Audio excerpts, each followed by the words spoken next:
Thanks for inviting me into your home, your long-haul truck, RV, camper, taxi, your parents' well-appointed basement with the simulated wood paneling, electric fireplace, and the painting of dogs playing poker, your loft, that greasy spoon just off the interstate, and your cabin in the woods. Welcome to Coast AM. I'm Richard Serrett, and this morning, I'm coming to you live from my home studio in old Thornhill, just north of Toronto.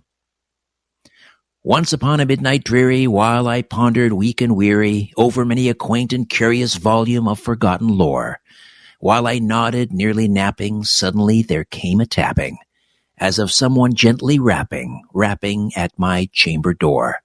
"'Tis some visitor," I muttered, tapping at my chamber door. Only this and nothing more. A short passage from, arguably, the most famous poem ever written, The Raven, by American poet, short story writer, literary critic Edgar Allan Poe, the master of the macabre. On October 7th, 1849, the prolific horror writer died of mysterious causes in a secluded hospital room in Baltimore, Maryland. His death caused a stir and created many sensational theories as to how he died, including murder, suicide, and disease. Despite the theories and first-hand accounts of Poe's condition from doctors and the people acquainted with him in the days leading to his death, no one has ever been able to determine the real answer as to what happened. The father of mystery would forever be entrenched in his own mystery, with an ending as macabre as one of his stories. Coming up in hours 1 and 2, film and TV reviewer and author Mark Dawidziak explores the mystery of mysteries, the death and life of Edgar Allan Poe. Coming up in hours 3 and 4, for documentarian Melissa Tittle, her journey to produce her newest film, Code 12, began with a recurring dream that turned into an obsession. Since she was a child, Melissa dreamt of wandering in a strange desert dressed in strange clothes. She was carrying a staff, which she held above the ground. Suddenly, she plunged the staff into an exact point in the sand, creating a pattern of concentric circles, followed by 12 golden lines, which created a wheel. The wheel lit up, and the dream ends. Melissa Tittle will be here to discuss how the secret nature of reality is connected to an ancient code found in the tombs and at ancient sacred sites around the world. She'll also reveal evidence that we're living in a simulation and that there exists an ancient code that may lead humanity out of the matrix. I've also got a great mixtape for you tonight. All of the bumper music you'll hear this morning are hits from the year 1973. Mark Dawidziak is next on the mysterious death and life of Edgar Allan Poe. Welcome to the audio Imaginarium. Come on in, weary traveler, hang your cloak on a peg, grab a stool, and come warm yourself by the fire.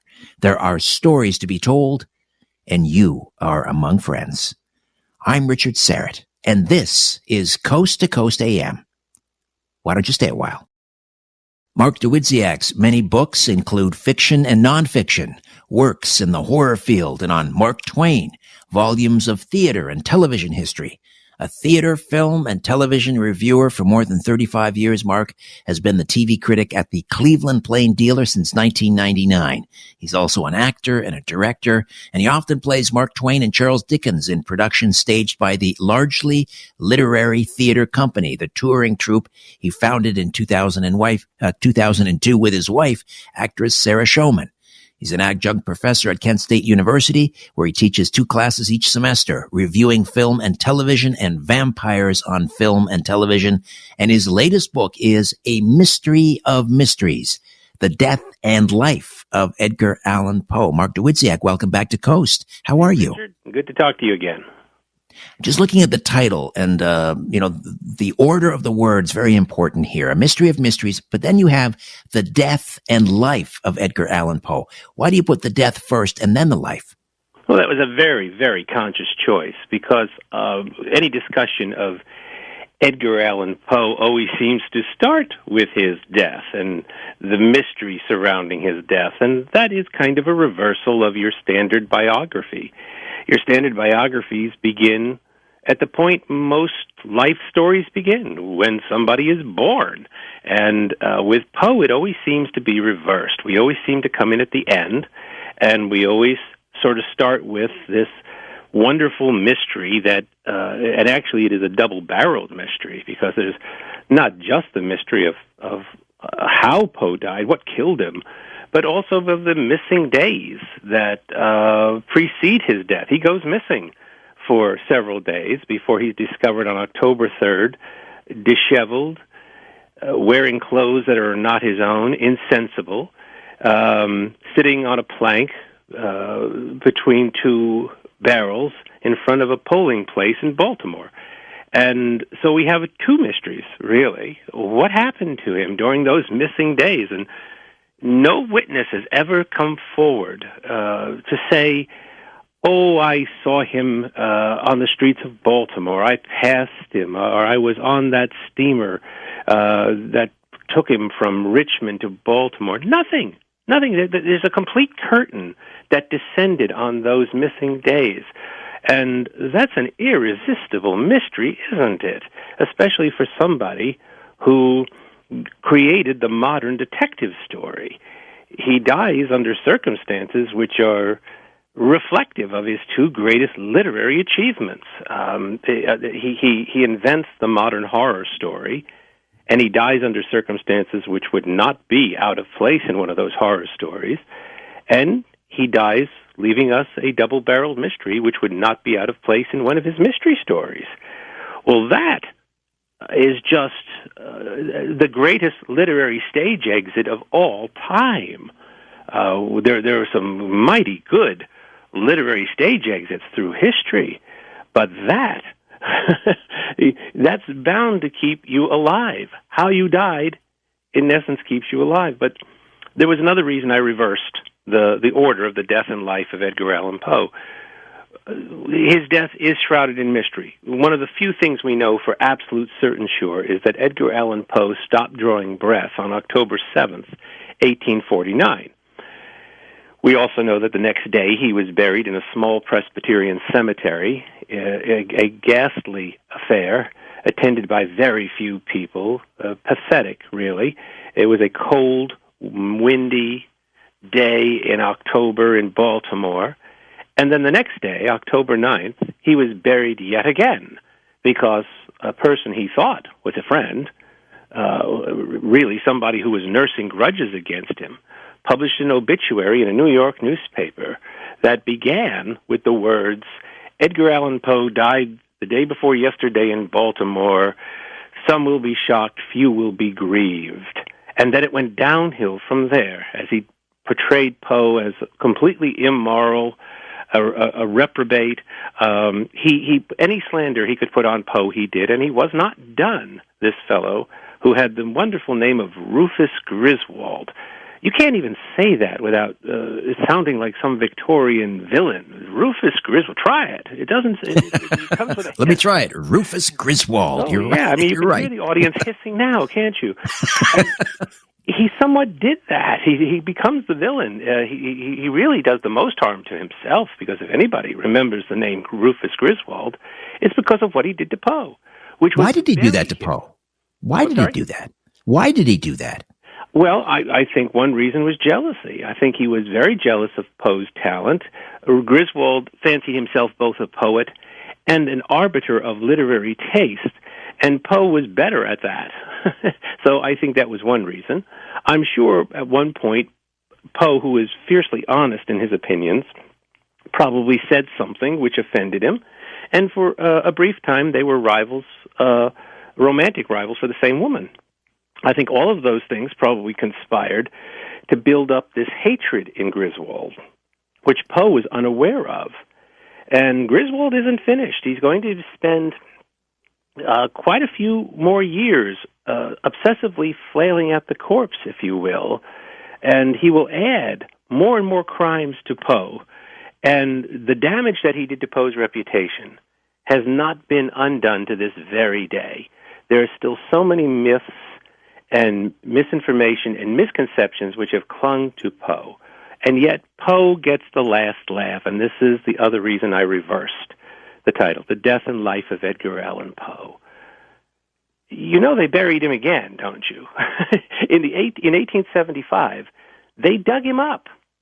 In 1875, that small cemetery wanted to put up a monument to Poe, and there was not room for such a monument in where he was originally buried.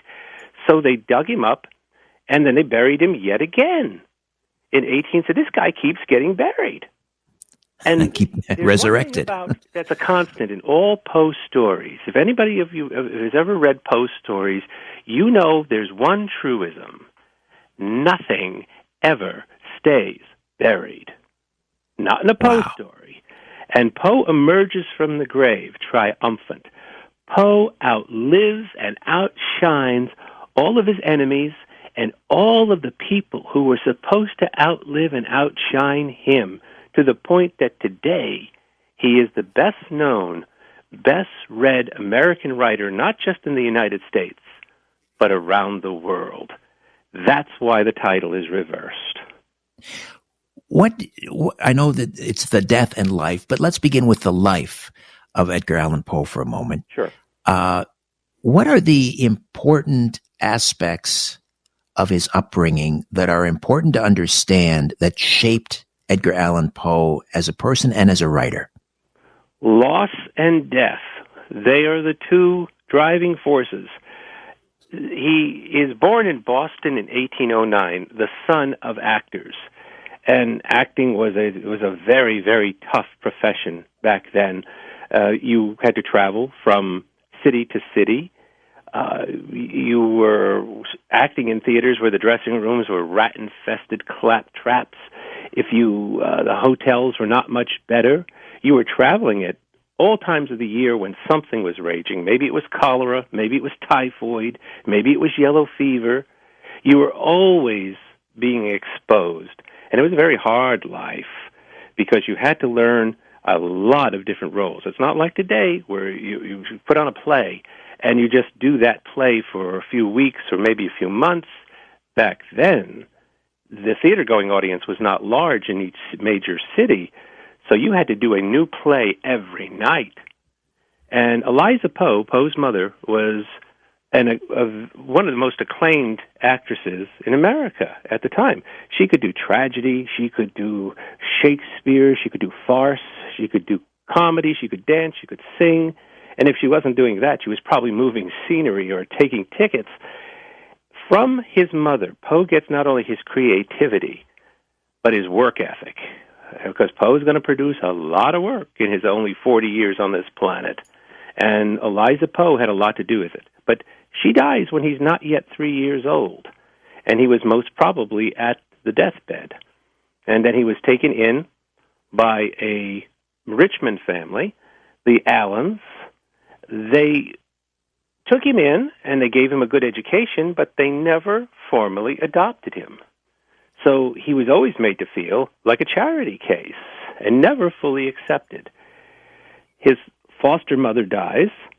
The mother of one of his friends in Richmond, who becomes a confidant of his, dies. He's just constantly losing these women who are incredibly important to him. And that's going to become a theme in his work. That's another thing we know if you read Poe. Beautiful young women are something of an endangered species in Poe's stories and poems. They usually don't make it to the last stanza. So you see this reflected in his life because he's constantly dealing not only with loss, but this need to have a family, this need to have this family where he has unconditional love and full support. And he doesn't really find this until the 1830s, when he leaves Richmond. He goes to the Army momentarily. He tries being a cadet at West Point, and then he ends up in the home of his Aunt Maria Clem in Baltimore. And it is here he really, for the first time, finds a family where he belongs, and he's loved, and he's nurtured. And he's also there's no way to get around this one, but he falls in love with Mariah Clem's daughter, who is his first cousin, and he marries her. This is Virginia, and Virginia is, when they get married, not only his first cousin, but she's 13 years old. Mm. Now today, that has a high icky factor when you say that out loud.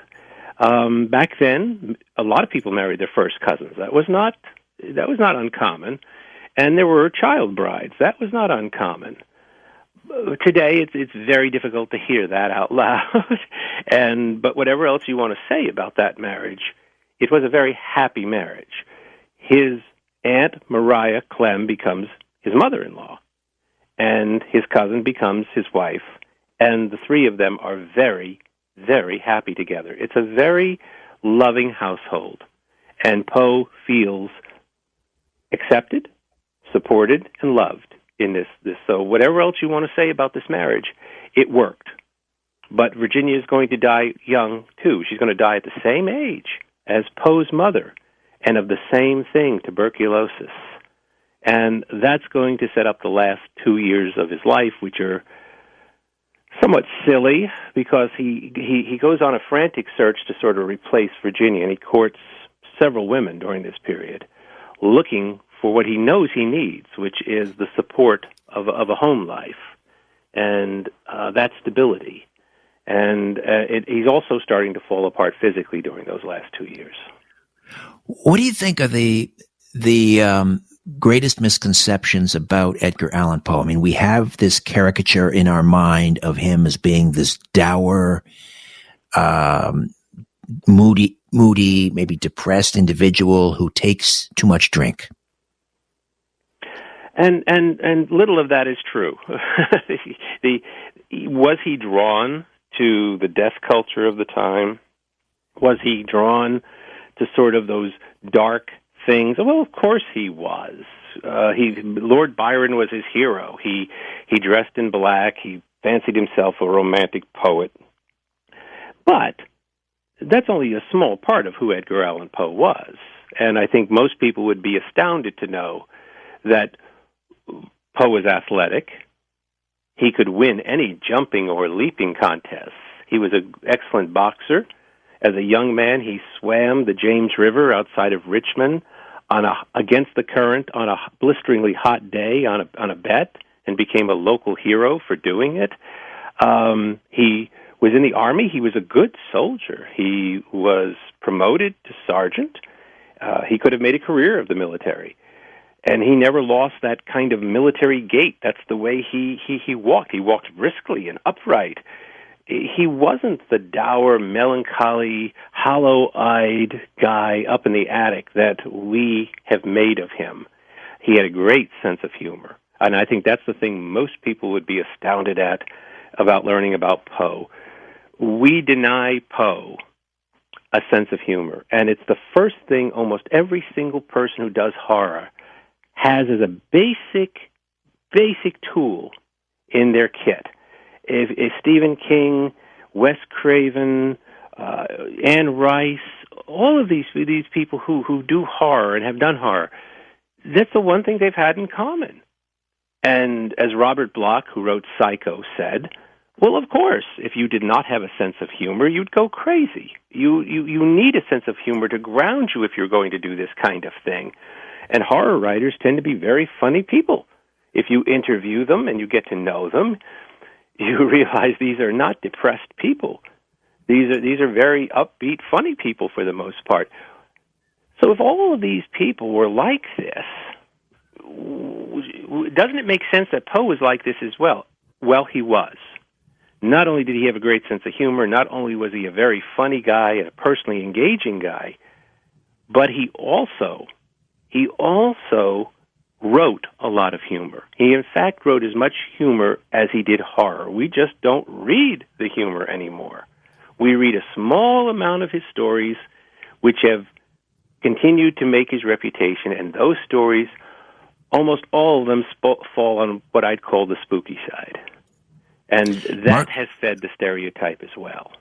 Mark, we're going to take a time out here as we approach the bottom of the hour, come back and discuss the death and life of Edgar Allan Poe. Mark Dawidziak, my guest, right here on Coast to Coast. Stay with us. Coast to Coast AM continues right after these.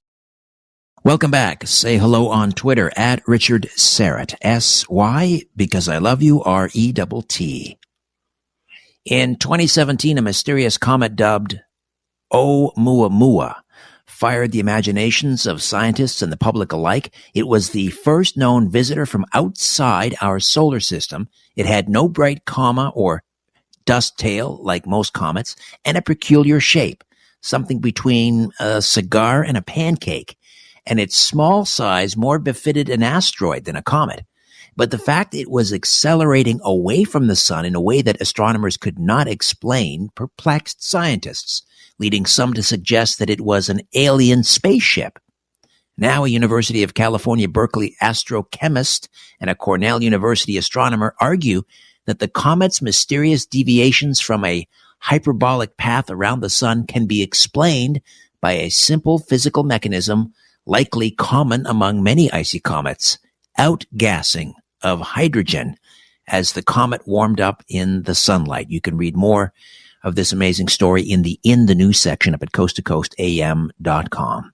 Back to more of my conversation with author Mark Dawidziak as we explore the mystery of mysteries, the death and life of Edgar Allan Poe, right here on Coast to Coast AM. We're back with Mark Dawidziak and his new book, Mystery of Mysteries, The Death and Life of Edgar Allan Poe. When did you start reading Poe, Mark? I actually read Poe before most people usually get him, which is about the 7th grade. I think that's the age most people are introduced to Poe. But I became a horror fan at about 7 years old, so I quickly became aware of Edgar Allan Poe and the good old Scholastic Book Club, which used to bring catalogs to your classrooms every month, and you could order books. They had a book called The 10 Great Mysteries by Edgar Allan Poe, and I got that. And they also had another book called 8 Tales of Terror. So those 18 stories were sort of my beginning, my introduction to Poe. And those 2 volumes included The Telltale Heart and The Cask of Amontillado and The Mask of the Red Death and many of Poe's greatest short stories. So that was my introduction to Poe. And then I got him in the 7th grade, which is the great age. It's one of the things that's kept Poe alive. Is Poe has stayed in curriculum when many other authors have dropped out, come in, gone out, come in, gone out. Poe has stayed in curriculum, and that's another thing that has contributed to his great afterlife is the fact that everybody gets Poe. You did, I did. Your grandparents did, their grandchildren will. All God's children get Poe.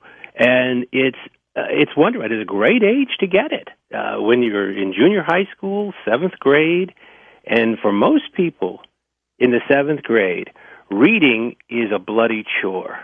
There's always 1 or 2 kids who like to read in the 7th grade, but most kids, oh no, not another reading assignment. And then you get Poe. And it goes from being a bloody chore to being a bloody chore. Because what's Poe doing? Oh, he's dismembering corpses, and he's putting people in torture chambers, and he's walling people up in catacombs, and all of a sudden reading is fun. And kids love getting Poe in the 7th grade, and teachers love teaching Poe in the 7th grade. And it's really kind of amazing. It's pretty subversive when you come to think about it. If you gave 7th graders today any modern author who was doing what Poe was doing, there would be an outcry all the way across the North American continent. Every Board of Education meeting would be up in arms. You're giving them stories about what? And because it's Edgar Allan Poe, nobody raises an eyebrow. And again, it's a great age because there's Poe firing up the imaginations at that age. So I got him in, that wonderful age, and then on into high school and college. And in my 20s, I set out to read everything that Poe had written, and that was quite a chore because this is another misconception about Poe. when a lot of people found out that I was writing a biography of Poe, they would say to me, "Oh, Edgar Allan Poe, I love Edgar Allan Poe." And then they would say it, and I could almost move my lips with them. They'd say, "I've read everything he's written." And in my mind, I was thinking, "No, you haven't." Because when Poe's works were collected in the early 1900s, there was enough to fill 17 volumes. They mean they have read one of those books that says The Complete Tales and Poems of Edgar Allan Poe, and even they are not complete. And we have discovered more writing of Poe after those 17 volumes were published. So Poe wrote a staggering amount, and very, very little of it is what we would call horror, or mystery for that matter. He wrote a staggering amount of very high-quality writing in many different fields. He was a versatile writer and a very careful writer, a very exacting writer who was constantly revising his poems and his stories. If you buy into the myth, the stereotype of Poe as the deranged guy up in the attic, spinning his tales out of fever dreams fueled by alcohol and drugs, you're dismissing him as an artist. You're undercutting his great accomplishments. He was not that guy. He was a very, very careful writer, and a very dedicated one at that. And it sort of plays into something else you mentioned before the break, which was another misconception. But you can't get around it when you talk about Poe, and that's alcohol. Was alcohol a problem for Edgar Allan Poe? Yes. It probably was not the problem most people think it was. The truth is, Poe starts to drink when he goes to the University of Virginia in Charlottesville as a young man. This is his first dalliance with alcohol. From that point on, through the rest of his life, the record is consistent. It took very, very little alcohol to get Poe roaring drunk. In fact, Poe was not one to savor a drink or sip it. He would charge down the first drink, and it was almost had an immediate effect on him. It was almost as if he'd been drinking for hours. And then it took him a long time to recover. He would have bouts of drinking, and it wasn't just a simple hangover for Poe. He would be confined to his bed for days afterwards, recovering from this. So Poe most likely was allergic to alcohol, but he wasn't constantly drinking. He has long periods of sobriety throughout his life. He goes 12, 14 months without drinking. Look, he only lives to be 40, and you can't only be 40 years old and write enough to fill 17 volumes, not just 17 volumes, but very high-level quality writing, and be drunk all the time. And he wasn't. He had these long periods where he was not drinking, and he was completely dedicated to his craft. What the problem is that Poe always picked the exact wrong time to take a drink. If there was a bad time to do it, he'd do it. And Poe wrote a short story called The Imp of the Perverse. Poe had the imp of the perverse. Throughout his life, he always picks the wrong time to pick a fight. He always picks the wrong time to insult somebody who's in a position to do him a favor. And he always takes the wrong time to take a drink. And that's what people remember after he dies. They remember, oh, yeah, that awful time when he was drunk. And this has exaggerated our view of Poe, and there's no evidence at all that he took drugs. The only drugs he probably ever took in his lifetime were the same drugs everybody took when they were prescribed in medicine. And laudanum was prescribed for everything back then, and he probably took that as a prescribed medicine, but he was not a habitual drug taker in any sense. Was he a gambler? These are other myths which have attached themselves to Poe. Was he a gambler? Only in college. And only for a reason. When he was at the University of Virginia, his foster father, John Allen, who is a very wealthy man. He inherits a vast fortune from his uncle, and he sends Poe to the University of Virginia without sufficient funds to support himself as a student there. And so, to make up the money, Poe starts to gamble, and he starts to rack up losses. This is the only period in his life where gambling is a problem. Is this one point where he's only at the University of Virginia for a few months, and then he leaves, and there's the break with John Allen, and he joins the Army after that. So no, gambling is not an ongoing problem for Poe any more than drugs were. He was so prolific, and I mean, I've heard him described as America's first professional writer. Right. Why did he struggle for money if he was so prolific? Well, for one reason, John Allen cut him off. When John Allen died, he left a vast fortune. If he had left even the slightest amount of that money to Poe, Poe would have been comfortable for the rest of his life. But John Allen left money to illegitimate children, and he left no money to Poe. So Poe starts off behind the eight ball. Secondly, Poe was trying to make a living strictly as a writer and an editor. He was trying to make a living strictly as his talents as a literary man. Most writers in the 1800s had day jobs of some kind. They worked at universities, they taught, they worked in local parishes, they had government jobs. Very, very few writers in the 1800s made enough money to support themselves by writing. There were no copyright laws, and Poe is badly victimized by this. He would get a few dollars for writing a short story or a poem, including The Raven, and then that would be widely reprinted, and he would not be paid for any of the reprints. They could republish his works without any threat of violating copyright laws because there were none. So Poe makes very, very little money off of his greatest work, off of works of genius. And there's something extraordinarily brave about how he continues to try to establish himself as a writer.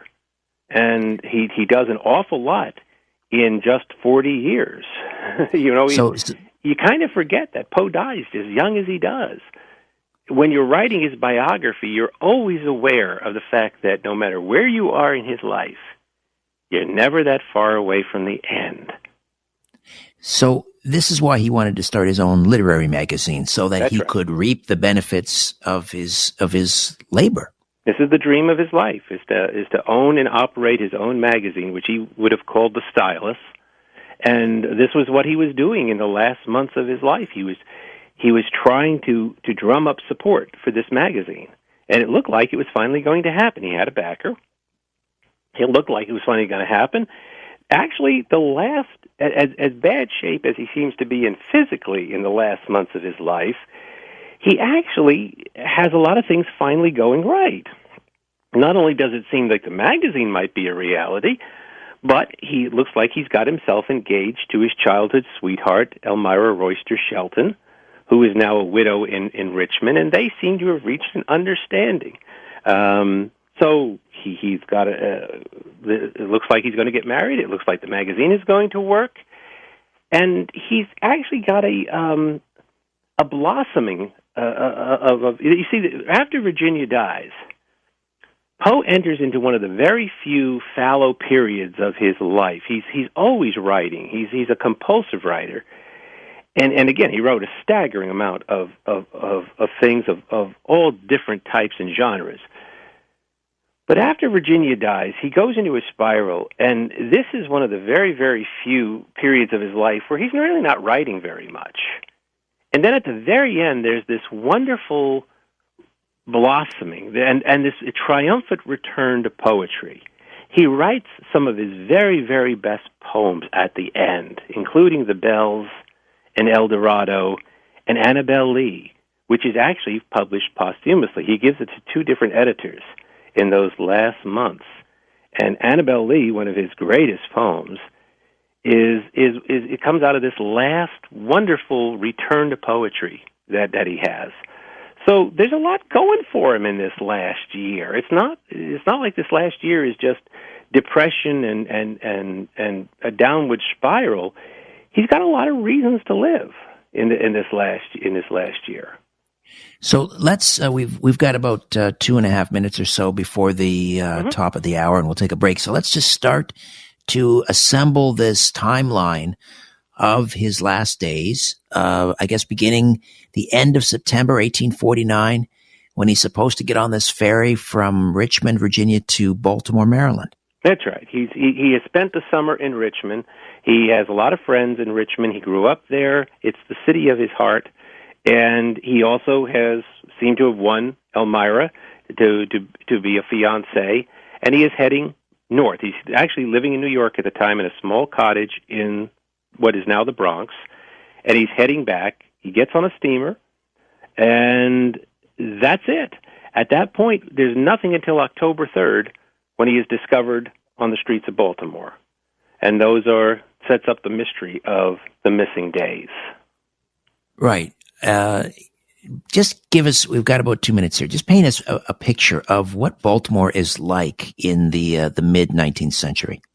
Well, the Baltimore that Poe would have arrived in when he got off that steamer was a very, very rough town, even by East Coast standards. Any East Coast town with a harbor would have had a very rough neighborhood, would have had a very tough district. Even by those standards, Baltimore had a very, very tough reputation. As a matter of fact, Baltimore's nickname was Mob Town because these people would riot at the drop of a hat. And they took their rioting very, very seriously. When they rioted, they would drive the mayor and the sheriff out of town. They would burn down the houses of the leading citizens, and it would take days to restore order. So if Poe arrived in Baltimore in bad shape on a cold, windy, rainy October day, this would not have been good. This would not have been a good place to be if he were sick and if he was starting to fall apart. This would not have been a good town to be stranded in. All right. And it could have led to one of the theories as to the missing days because an election was going on during. All right, we'll get to that. Mark, pardon the interruption. We're going to head on into the break. We'll get to that.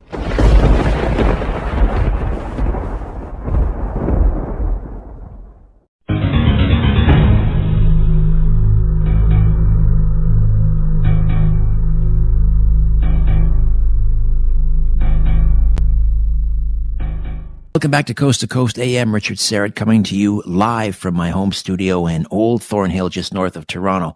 Mark Dawidziak is with us.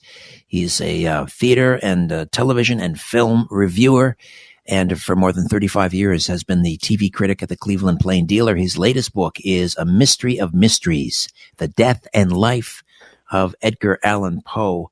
And now we're sort of putting together this timeline of the last mysterious days of Edgar Allan Poe.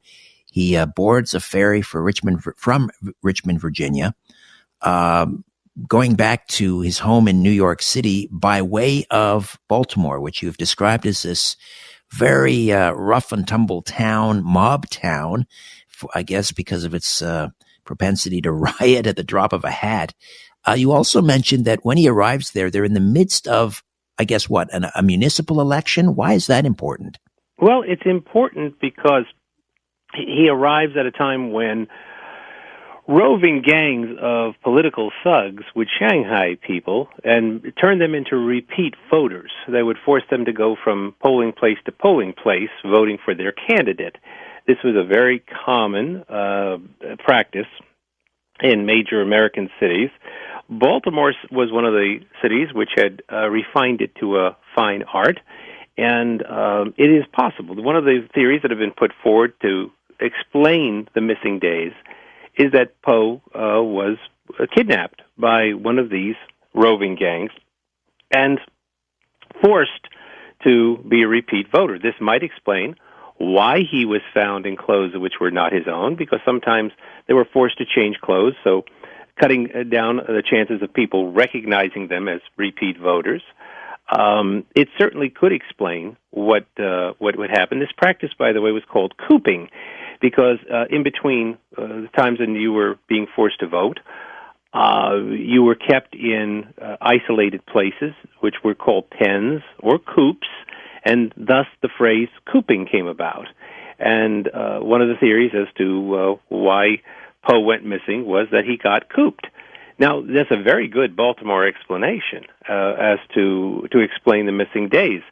Maybe it's a little bit too pat. The problem with the cooping theory is there are no witnesses. This is all speculation. There's never been anybody who came forward to say, yes, I saw Poe taken from pole to pole, or I was cooped with him.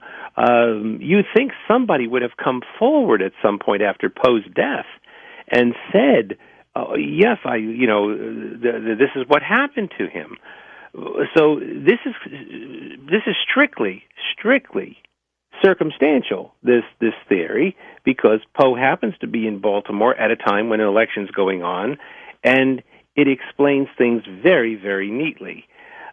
Perhaps too neatly, because again, it's one of those theories which fits very well. It fits Baltimore very well. If you pushed me into a corner and said, do you think this is what happened to him during the missing days, I'd say, for lack of a better theory, yes, I think this is the best theory that has been put forward to explain the missing days.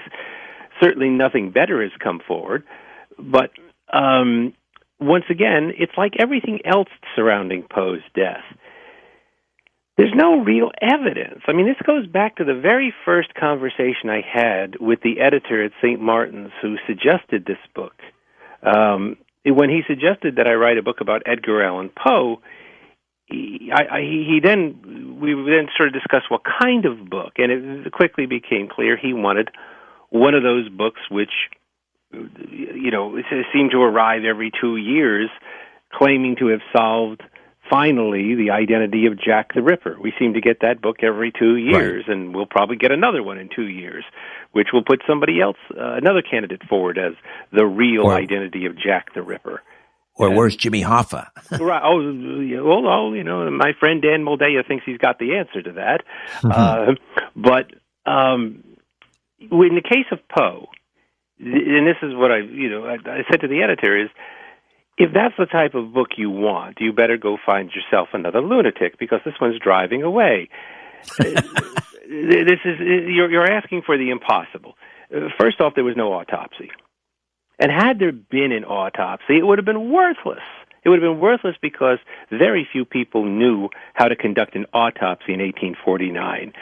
The autopsy did not enter the modern era until the Civil War. The Civil War was the defining moment because we got very good at cutting up bodies during the Civil War.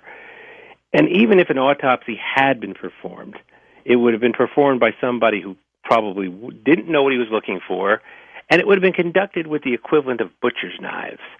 So there's no autopsy, there's no death certificate, there are no surviving soft tissue that can be subjected to modern forensics.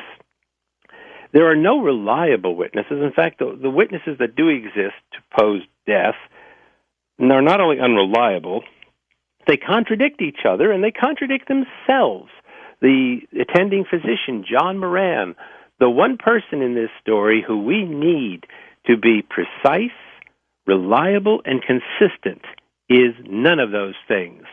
He leaves behind 3 accounts of Poe's death, and they are wildly different. They have almost no relation to each other. He goes so far as to change the time of death. He goes so far as to change Poe's last words. This is Wasn't how he unreliable he is. A frustrated writer of his own? He was. He as a doctor, he had not been a doctor that long, and then he takes to the lecture platform later on, and he fancies himself something of a writer, and his writing becomes increasingly melodramatic, embarrassingly Victorian melodrama. And so he concocts these discussions he had with Poe, and they're awful. They're embarrassing. The last words he attributes to Poe, I think Poe would have been appalled to have those words attributed to him as his last. I don't think any of the words that Moran puts in Poe's mouth or anything he actually said. Well, what were his supposed last words according to Moran? Oh, God have pity on my poor soul. That's one of them. Now, can you imagine Poe, the great writer, going out with anything that cliche? You know, it doesn't make any sense. It just doesn't. And again, you know, he gives details which he later doesn't include. One of the most striking details in one of the accounts is that he says Poe yelled out the name Reynolds for hours. And this launched armies of scholars and amateur sleuths trying to identify who this mysterious Reynolds was. Could it have been this explorer who Poe knew about at one point? Could it have been an election worker in Baltimore? Who was Reynolds?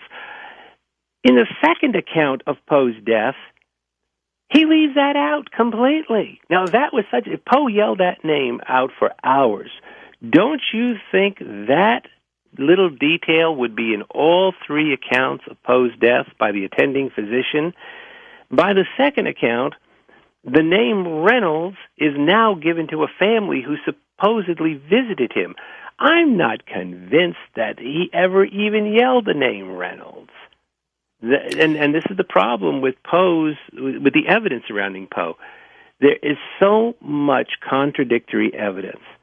You go back to Richmond, and the night before he gets on the steamer to go to Baltimore, was Poe in bad shape at that point? Was he sick?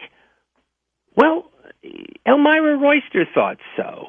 He visits Elmira Royster that night at her house, and she later said Poe was feverish, his pulse was racing, he looked bad. In fact, she was convinced he wasn't going to get on the steamer and make the trip. He wasn't in good enough shape. She goes to his boarding house the next day because she's sure he didn't make the trip, but he did. Now, he leaves Elmira Royster's house, and he goes to a Dr. Carter's office. And he sits and he talks to Dr. Carter, not because he's feeling sick, he just wants to visit with him. He chats amiably with Carter, he reads some magazine, and then he says, oh, I'm going to go meet friends for dinner. And he goes off and he mistakenly carries off Carter's sword cane with him when he goes. Carter, who is a doctor, makes no mention of Poe looking sick, looking at all out of sorts. He's just left Elmira Royster's house, and he goes to this next stop, and you get a completely different view of Poe's general health. He then goes on to dinner with friends. They see him off to the pier and onto the steamer. They say, no, he was in very good spirits. They don't see anything wrong. They don't remark on him looking sick. So does the Edgar Allan Poe who arrives in Baltimore, is he desperately ill? Or is he actually in pretty good spirits and pretty good health? Right there we have contradiction. And this gets you every step of the way. You're constantly weighing the best evidence in all of this and trying to reach a logical conclusion. So he shows up, I guess he's next seen in pretty rough shape in front of this tavern in Baltimore on October the 3rd, again wearing ill-fitting clothes, not his traditional sort of black wool suit. Is he pretty much incoherent at this point? Yes, he never really, and again, Moran says that he does have moments of coherency at the hospital. Who knows? The best evidence is that he is taken into Gunner's Hall, which is the polling place that he was out, and it was a tavern hotel. They take him inside. A friend of his, Dr. Snodgrass, is summoned. He assumes Poe has been drinking because Poe looks out of sorts. He looks like he would have looked after a bout of drinking. But no blood alcohol was taken. No witnesses saw him taking a drink. There's no evidence that he'd actually been drinking. Snodgrass just jumped to a conclusion. And then a relative also shows up. He comes to the same conclusion that Poe must have been drinking. Then they take him to Washington Hospital, and he lingers for several days. And again, it would be nice to have a very precise record of what his days at Washington Hospital were like. We do not have that. We don't have that. So one of the things I told this editor when we were planning the book was, I will not write you a book that purports to solve the mystery of Edgar Allan Poe's death. I don't think it can be definitively solved. What I will do is I will go through all of the causes which have been given. We're up to about 25, 26 theories as to how he died. If I can knock down any of those theories along the way, I will. And if I can put forward what I think is a strong candidate, a logical, compelling, convincing candidate for what killed him, I will do that. Will I go the next step and say, aha, I can prove it? No, that would be irresponsible. I would not go that far. A number of diseases have been proposed for the cause of Poe's death, including diabetes, heart disease, epilepsy, tuberculosis, and, of all things, rabies. How did this rabies theory get started? The rabies theory has become very popular, and it's one which has actually gotten a lot of currency. And it's one of the ones that is probably easiest to disprove. The one thing we kind of know about Poe's days at Washington Hospital is that he was given water. He was given bouillon. He was given soup to drink. If you have rabies, you cannot swallow water. If he took one swallow of water, he did not have rabies. Case closed. And, his body was examined minutely when he entered Washington College. There was no mention of a bite wound. There was no mention of any kind. Now, can you rule out rabies 100%? Obviously, on the evidence I just explained, for the reasons I just explained, no, you can't rule anything out 100%. But rabies goes way, way down on the possibilities if Poe indeed took any water at all, any liquids at all, while he was at Washington Hospital. And over the course of several days, he must have taken some liquids. And there would have certainly been a record if he hadn't. So I think rabies almost can be discounted out of hand because of that. And again, it is a theory which has it took on a lot of resonance a few years ago, and you see it put forward as a leading candidate. But logically, one sip of water, no, he didn't. No, he didn't. So you try to logically look at as many of the. I treated the various the various possible causes of his death as suspects. What killed Poe? Well, what are the suspects? And then built a case about around it as a detective would. Which of these causes would be our primary person of interest?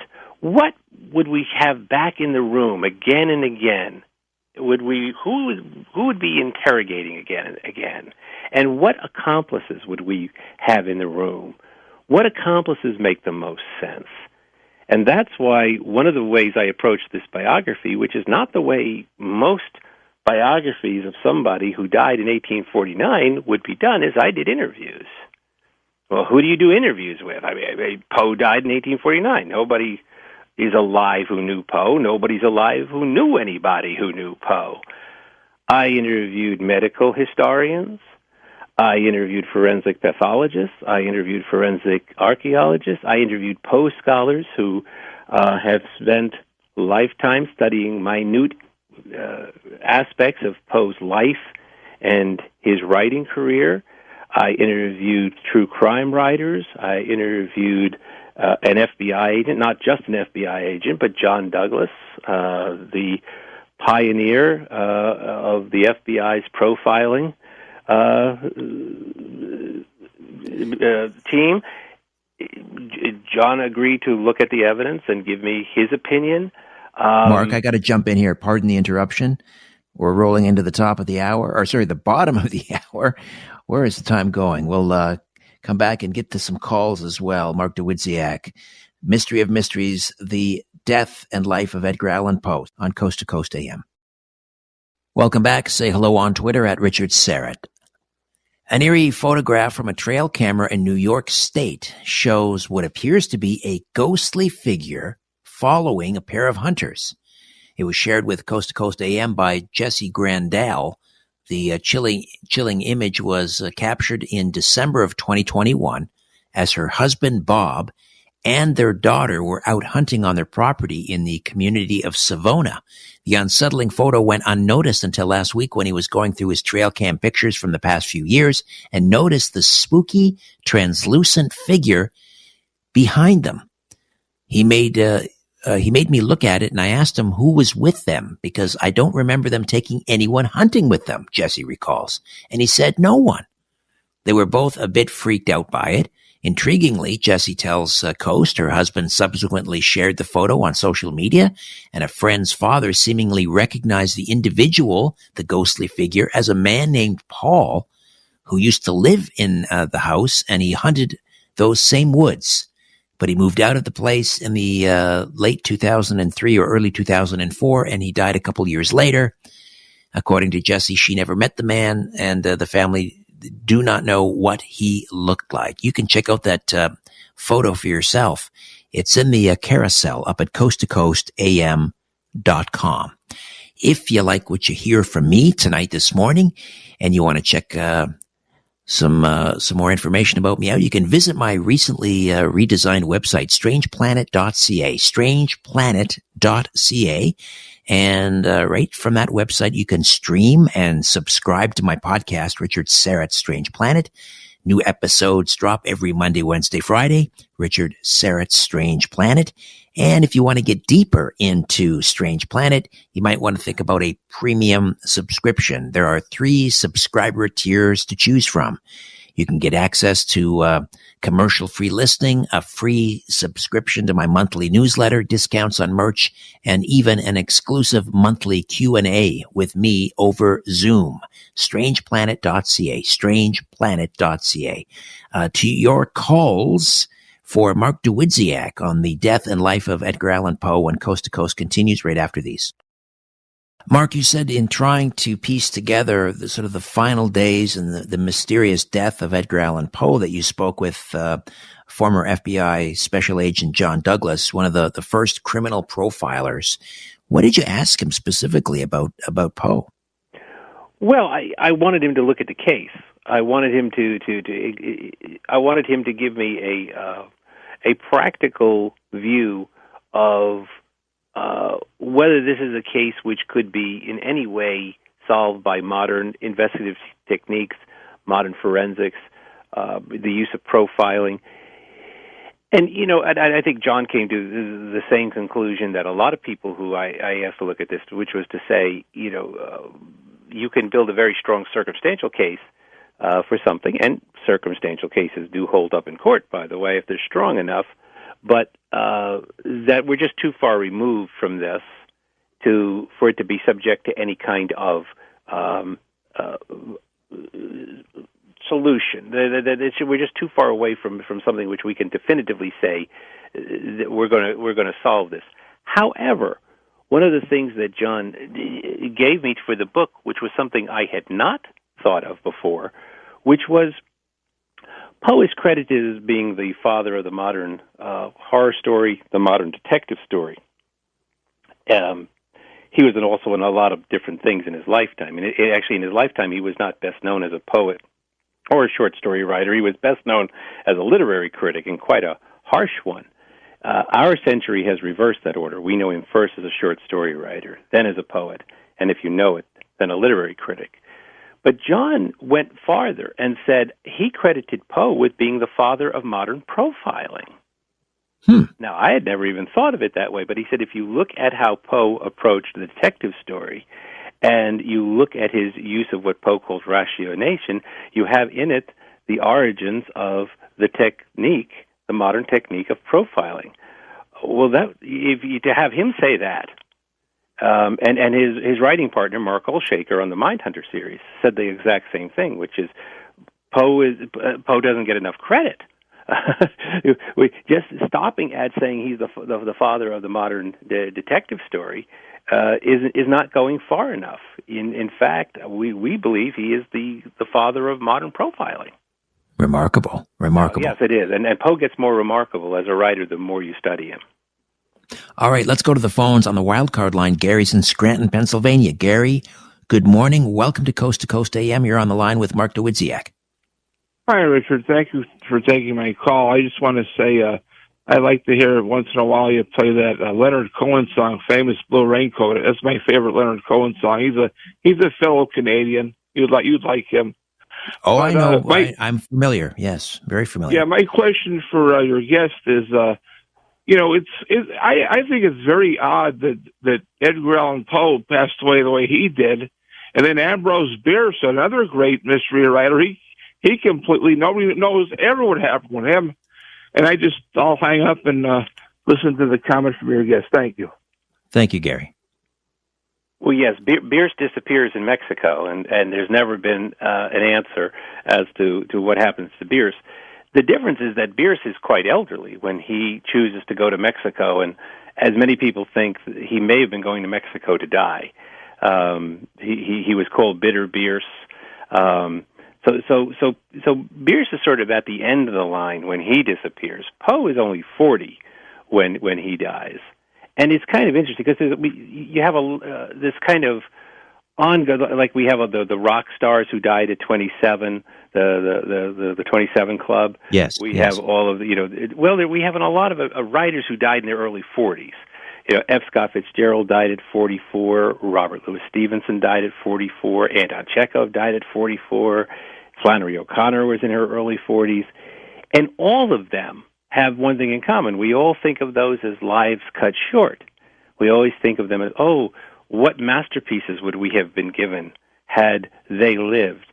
With Poe, you don't get that kind of a sense. People, even though he only died, he lived to be 40, there's almost this sense of that he did what he was meant to do when he was here, and that there is kind of a complete life. There's a complete arc to his life. And we don't kind of wonder about, what would Poe have written had he lived? Well, he kind of did write it, and he left it behind for us, thank goodness. East of the Rockies, Allison is in Portland, Maine. Go ahead, Allison. Hello, hi. Yeah, I just was wondering, it's Mrs. I thought it was Maria, but it's Mariah Clem. I just was wondering, I'm kind of haunted by what happened to her after Poe's unexpected death. She must have been absolutely devastated after having just lost her daughter 2 years earlier. What happened to her in the last few years of her life, I'm not sure how old she was. And also, if you have any time, what happened to their kitty, Katerina? That's more speculation, I know, but there have been so many stories about that, what happened to their kitty, too.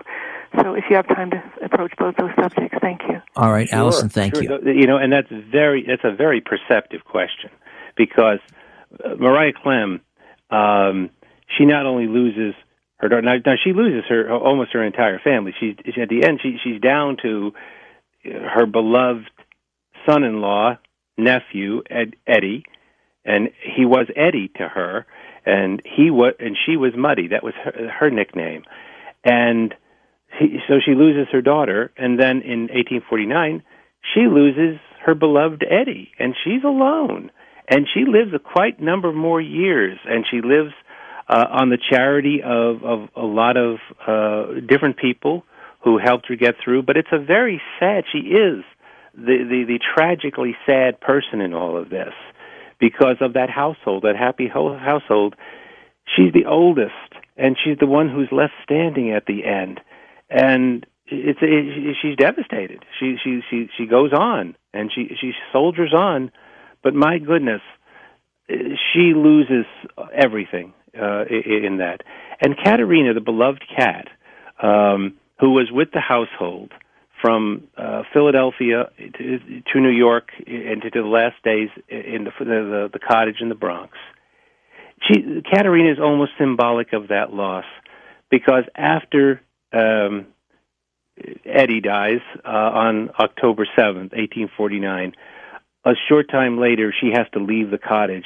As she's getting prepared to leave the cottage, she finds the body of Katerina. Katerina dies too, just after Eddie. So Wow. she's really, the household is truly wiped out at the end. And she truly is the sad figure in all this. West of the Rockies, Christine is, I'm going to mispronounce this, forgive me, is it Tanjuga, California? Tahunga, my apologies, Tahunga, California. California. There we go, Christine, thank you. Okay, I really wanted to know this. I read this a long time ago, that there was a mysterious person that would leave a rose on Edgar Allan Poe's grave on the anniversary of his death. And I wondered if there was any truth to that or not, because, Edgar Allan Poe was really a romantic. Yes, he was. And that was a very romantic thing to do.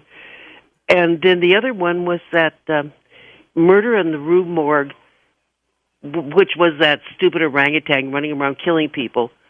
And I thought that Doyle copied Sherlock Holmes from that story. I found that was so close to what Doyle wrote about Sherlock Holmes, and that always annoyed me, because I thought that Poe was not getting the credit he should have gotten. So that was all I wanted to say. Okay, two great questions, Christine, in Tahunga, California. Thank you. All right, so first of all, the mysterious rose being left at his grave. That's absolutely true. There was the tradition of what became known as the Poe visitor, somebody whose identity was not known, who would leave a rose and a bottle of cognac at Poe's grave on the anniversary of his death. And this was an ongoing tradition in Baltimore, and Baltimore has truly embraced Poe to a level that no city has embraced a literary figure. I mean, they have a football team that's named for Poe's greatest character, the Ravens. My goodness. Name me another team that's named for a literary reference. So Baltimore really does get a lot of credit in embracing Poe and keeping him going. And the Poe visitor was part of that mystique for a long time. The other question had to do with Arthur Conan Doyle. Yeah. And there was a person who gave Poe first off, that's exactly right. Poe created the model for the super sleuth detective, the super smart detective. He created the model for what's going to become Sherlock Holmes, Hercule Poirot, Lord Peter Wimsey, anybody you want to mention who is Columbo. in that category of these super sleuths, the smartest person in the room. His detective, the Frenchman C. Auguste Dupin, is the direct model. How do we know he's the direct model for Sherlock Holmes? Not only because it's obvious, but because Conan Doyle himself gave Poe full credit on a number of occasions. Conan Doyle visits America in the 1890s. The reporters ask him, isn't Sherlock Holmes just a copy of C. Auguste Dupin, figuring he's going to get angry about it. Instead, he laughs and he says, absolutely. And he gives Poe full credit. And later on the 100th anniversary of Poe's birth in 1909, Doyle gives a speech in which he says, where was the mystery story before Edgar Allan Poe breathed life into it? So, yes, absolutely, Dupin is the model for it. And yes, by the way, I agree, the orangutan is silly. It is not his best C. Auguste Dupin story. It's the first of the three. The third is the best, the Purloined Letter.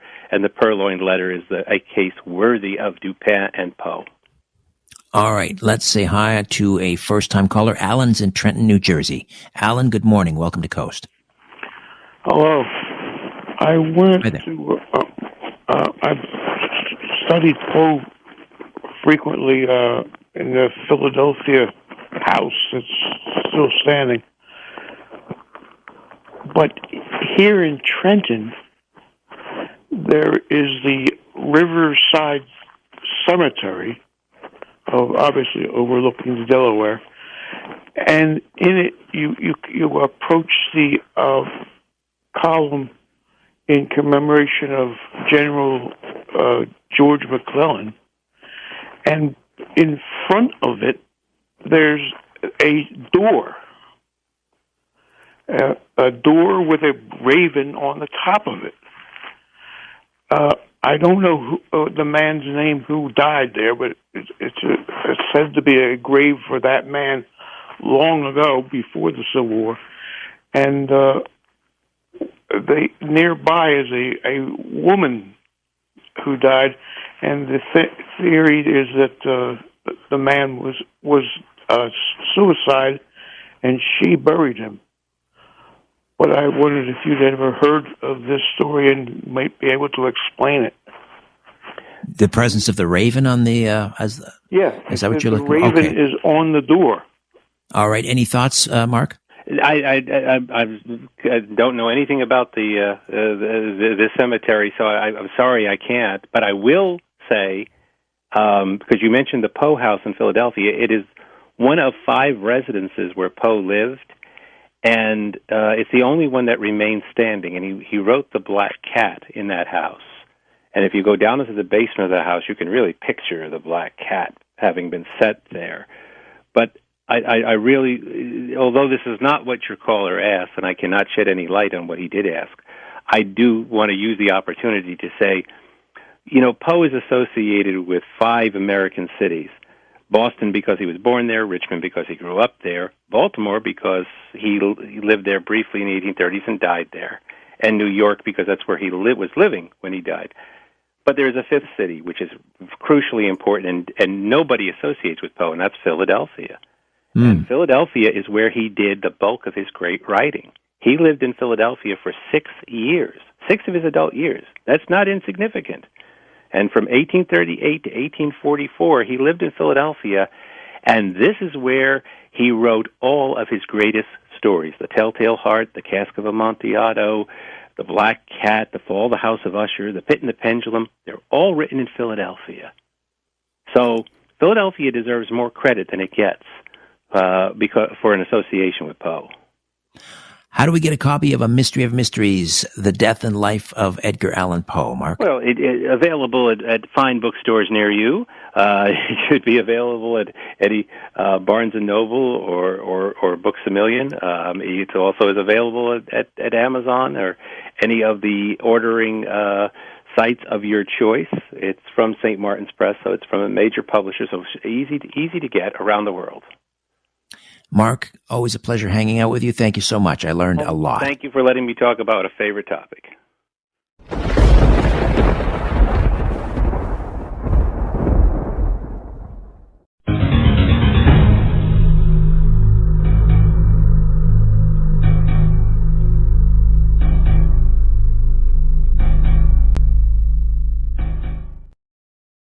From the City of Angels near the Pacific Ocean, good morning, good evening, wherever you may be across the nation, around the world. I'm George Norrie. Welcome to Coast AM. Later on tonight, those open lines. Here's what's happening. Look, I warned you about Craigslist. Got to be careful. Listen to this story now. Police said an Army reservist found dead in a St. Louis alley had been shot while family members said he was going to look at a used car advertised on Craigslist before his disappearance. This is just happening way too much. Workers for a demolition company found the body of Robert Lovings Polk, a 22-year-old, in the area of North St. Louis. Investigators aren't sure when Polk was killed. He was last seen October 3rd. He had told his relatives that he was looking to buy a black Mustang being offered for sale on Craigslist. The paper reported that Polk had saved his money and would often check the site for used cars. Look, this is a warning here. If you're going to buy something from Craigslist, do not bring cash with you. I do have to tell you, though, police are monitoring the dead man's financial accounts, and they're investigating a transaction made right before his disappearance. That's all strange. Just be careful. A bomb-sniffing combat dog named Mike that survived 2 tours of duty in Iraq, but not the streets of a little town in Wyoming. The 9-year-old dog was shot and killed in Powell, Wyoming, by a bicyclist who said he was being attacked leaving Mike's devastated owner, Matthew Bessler, a retired Army Ranger, wondering just how he was going to deal with his own combat-related injuries alone. More than 6,000 deaths a year could be caused by a 30% fall in the effectiveness of antibiotics just in the United States. Most of the extra deaths happen in patients having colorectal surgery, blood cancer, chemotherapy, and hip replacements. Experts said the study confirmed their fears that antibiotic resistance would affect routine surgery. American Airlines, they had a flight delayed by more than an hour by bees that were swarming under a plane wing when it was parked at a Dallas-Fort Worth International Airport. There were no bees on the plane. They were just spotted by service crew who saw the bees buzzing under the ring. Nobody wanted to go there, so they called a beekeeper. He came out and he took care of the problem. He left. More bees came back. They called him back up again, and he removed the second swarm of bees. Here's a bizarre story. Scientists are claiming that zapping brains with magnets can treat belief in God. I kid you not, an experiment which claims to be able to make Christians no longer believe in God using a technique called transcranial magnetic stimulation. The researchers can safely shut down certain groups of neurons in the brain with magnets. I had to call our resident psychiatrist, Dr. Peter Breggin, about this story. Peter, magnets in the brain? How does that work? Well, first of all, George, this is politically motivated mind control. I think so. Literally an early experimental effort at using this for mind control. UCLA should be shamed, maybe even sued for this. Basically, when you send magnetic waves through the brain, you disrupt brain function. It's an electrical current. It disrupts brain function.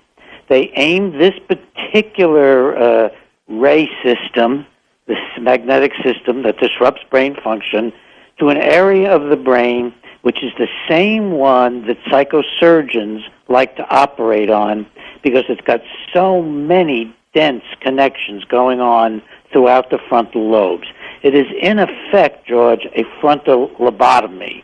And I don't know if this research is even valid or honest or anything, right, but clearly this is what's going on. Sounds dangerous. Well, I think it's dangerous. These researchers think that people who believe in God are sick. They think people who are against immigration are sick, or concerned about immigration. That was the two issues. Yeah. So you get this very left-wing constellation that thinks that believing in God's sick and being concerned about immigration is sick. You take probably some college kids, and then you ask them about this, and then you give them this abuse of stimulating their brain, which disrupts frontal lobe function. With magnets. With these magnets. And then presumably, if the research is even honest, then they're less concerned by a small amount. It's a fraction. They're a little less concerned. That's what a lobotomy does. It makes you less concerned about what you're feeling. And then they go on and they say, they connect this to potentially dangerous, zealous acts. And that this neuromodulation might be of use as a treatment. George, it really is politically motivated, extreme left-wing in this case, mind control. That's unbelievable. I don't know how this stuff gets published. I'm glad we found this story with you, Peter. Thanks so much. Our feature story at coasttocoastam.com. You're not going to believe this. You've got to look at this picture. A man who had his face and eyeballs tattooed to look like pet parrots has gone a step further. He cut off his ears. He had a surgeon do this now. He's 56 years old. He's obsessed by his pets. He had his face tattooed with colorful feathers. But the animal lover, and who doesn't love animals, right? He's got 110 tattoos, 50 piercings, a split tongue, and now he had both his ears removed by a surgeon in a 6-hour operation. He gave his severed ears to a friend who he said will appreciate them. Now he's planning to find a surgeon to prepare to turn his nose into a beak. That story is our feature story at coasttocoastam.com. Europe and Russia, a mission to assess moon settlements. The European and Russian space agencies are to send a lander to an unexplored area of the moon's south pole. It will be one of a series of missions that prepares for the return of humans to the surface and a possible permanent settlement. The Europeans and the Russians. I think they left us out somewhere. What else is going on in the skies these days? Let's check in with Peter Davenport from the National UFO Reporting Center. Peter, what kind of reports are we getting this week? Yeah, good evening, George. Boy, it's been a busy week. We just updated our website with 186 reports that we've received since Friday of last week, and I've never seen anything like it, frankly. It's been very busy. But before I get into the reports, I'd just like to comment that on Sunday of this weekend, October 18th, I'm going to be speaking via Skype with the Kansas MUFON chapter in Lawrence, Kansas. So if anybody would like to come and shoot questions at me, I'm sure they're invited to attend that meeting. Starts at 2 o'clock Kansas time, and they can contact MUFON Kansas for details. A lot of reports. I'll limit myself to 5 so I don't go over time this week, George. Okay, sir. Just yesterday, I got a report of an event that occurred back in October of 1948. Wow. Comes from a gentleman who I presume is a regular Coast listener, but he describes himself as former United States Marine Corps serviceman. He describes that on the 14th or 15th of October 1948, 67 years ago, he was driving north in Florida, very close to, he says, Polk City or Lakeland, driving on State Route 33. Of course, no interstates back in 1948. He looked off to his right and was quite surprised to see a disc, a metallic disc-shaped object, radiating very bright light and illuminating the area around it and illuminating his car. Scared the daylights out of him. He admits that. And it paced him for several miles. The interesting part of this report, George, is he could see that there were creatures on the inside of that disc, he asserts. I couldn't see any details, but the other interesting thing is, at the time this all happened, he estimates he was about a mile, or rather an hour, away from his destination in Florida. He was supposed to have arrived at Friday night sometime, didn't get there until Saturday. Very, very interesting report. People always calling, asking whether I'm interested in past sighting reports. You betcha. This is a good one, and I'd like to thank the gentleman who submitted that report. Monday of this week, Columbus Day, very dramatic event in Rochester, New Hampshire.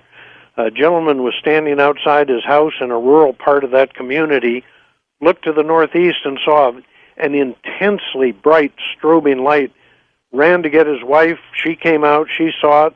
Suddenly the thing jumped to the other side of their house. They ran around, saw it. It suddenly just disappeared from their sight. Came back a few minutes later. They had a brief sighting of it again, but a very, very interesting sighting. I mentioned Rochester because that was where the first sighting occurred related to the Phoenix Lights event back, not Phoenix Lights. The incident at Exeter is what I'm trying to say. Oh, that was in New Hampshire. In New Hampshire, back on the 2nd and 3rd of September 1965, one of the first cases I ever investigated. This report is posted to our website. Last night, Denver, Colorado, yet another sighting of a triangular or scimitar-shaped craft. Very interesting sighting by a group of students in Denver. They saw this thing just glide across the sky absolutely silently. The interesting thing about their report is they report that the object had amber lights on it. Could not have been a classic or terrestrial aircraft with amber lights. A conventional aircraft, of course, has to have red, green, or white lights, no other colors permitted. And last report, George, comes from Augusta, Georgia this evening. Man and his wife were standing outside looking at the clear night sky.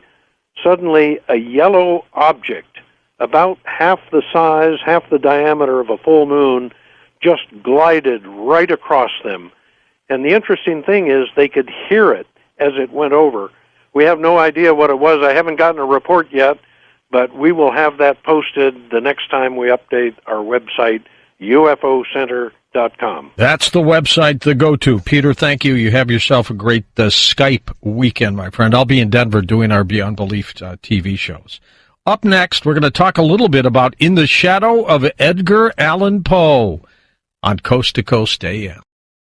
And welcome back to Coast. George Noory with you, and back with us, Les Klinger. He has written a number of books, including the new annotated Sherlock Holmes, the new annotated Dracula, and we're going to be talking about In the Shadow of Edgar Allan Poe. Now, Les Klinger, of course, considered to be one of the world's foremost authorities on these icons, Sherlock Holmes and Dracula, and since the 1960s, the study of the rich literature of the Victorian writers has been one of his passions, and here he is back on Coast to Coast. We've missed you, Les. Welcome back. Thank you, George. It's so nice to be back on the show. What a great book. I have been fascinated with Edgar Allan Poe, but there were others before him, weren't there? Yes, indeed. And that's what fascinated me, was that in sort of poking around in 19th century literature, I discovered some of these wonderful writers. I mean, I didn't discover them. Other people discovered them first.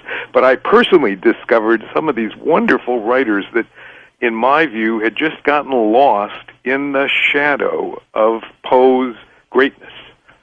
How great was this guy, Edgar Allan Poe, anyway? Well, I mean, without even talking about how he invented the detective story, that's a whole other conversation. Poe was the master of the scary short story. I mean, he I think, was really the first writer in English to figure out how perfect the short story was to convey the effect, the mood of horror, and really honed it to perfection. He was born in Boston. He was only 40 years old, and he died. What happened to him? Well, he overdid it. He was burning his candle at both ends, and drug, alcohol issues, etc. And he was in, therefore, very poor health, and he died far too young. Way too young. Way too. And Les, he must have been tough to get along with too, because I mean, he must have been a rebel. Went to the University of Virginia. He dropped out. He went to the United States Military Academy. He got expelled. He must have had problems relating to people. I think so. And I mean, he was always the smartest person in the room. So that wouldn't have made him very popular either. He was obsessed with his 13-year-old cousin, who he ended up marrying later. Oh, boy. But he also suffered in America from really a lack of appreciation. He had to be discovered in Europe to really become the literary figure that we now know. And it was much later that the Americans picked up on the fact that they had homegrown this brilliant writer. But as I said, he wasn't the first, and he was influenced by other writers who he admired and who have, to some extent, sort of been forgotten, except by scholars. And so the point of this book was to try and present some stories that readers might not be familiar with. This is not a collection of Poe. By the way, my beloved Norton publishers are putting out an annotated Poe. I'm not editing it. My friend Michael Patrick O'Hearn is finishing it up. It should be out, I think, next year. Massive volume, and I'm really looking forward to reading it. So this is not that. You highlight on a number of people in this book that were probably shadowed by Poe, and let's go through some of them right now. Sure. Well, the earliest, and I think in some ways the most important, is E.T.A. Hoffmann. So Hoffmann was a German writer, and today he's probably only really remembered for the Tales of Hoffmann, the opera, and for his connection with the Nutcracker, for having written the fanciful story on which the Nutcracker ballet, etc., was based. But he was a very popular author of fantasy and horror. Right, he died in 1822, And his tales were very influential. We're pretty sure Poe knew his work and admired it. And so the story I included here, The Sandman, is really a creepy story. I don't want to give away no, I understand, but they are creepy. But it will seem very modern, I think, to the contemporary reader. It's really very early science fiction in a way. They're just as creepy as Poe's work. Yes, and so, but again, he was not well known in English, and so it was an effort, I think, for Poe to discover him and admire his work. And I'm not going to be responsible for resurrecting Hoffman's career. He doesn't need my help. But I think those who admire Poe need to find out that there's more out there. There's more like that. Once you've read all of Poe 6 times, there's other writers to discover. All of them that we're going to buzz through tonight, all of them were in, at least most of them were in the 1800s, and then you have a few in the early 1900s. Right. Like 1914, of course, right. Bram Stoker, Mr. Dracula, and stuff. I cut it off there, partly for legal reasons, that I wanted to focus on public domain stories, and partly because I think things changed. So I'm actually working on another collection that I'm going to call something clever like In the Shadow of Lovecraft. And I was very happy to be on the show talking about my annotated H.P. Lovecraft the last time. But Lovecraft, who wrote in the 1920s and 1930s, really in many ways changed the face of horror. It's quite different after his influence began to be felt. And different in the sense that his horror was much more, shall I say, scientific. He was looking at how scary it is to find out things about our universe. And that's very different than the kind of supernatural, inexplicable horror that we see in these stories. Were these writers at their time, when they were living, Les, were they well known? Some of them.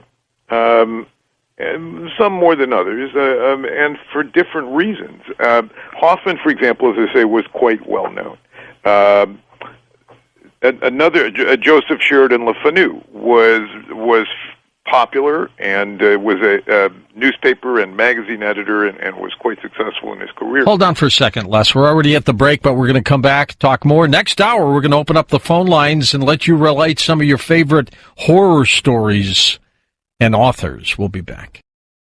This really is fascinating. Even I'm learning a lot on this with Les Klinger, our guest, as we talk about In the Shadow of Edgar Allan Poe.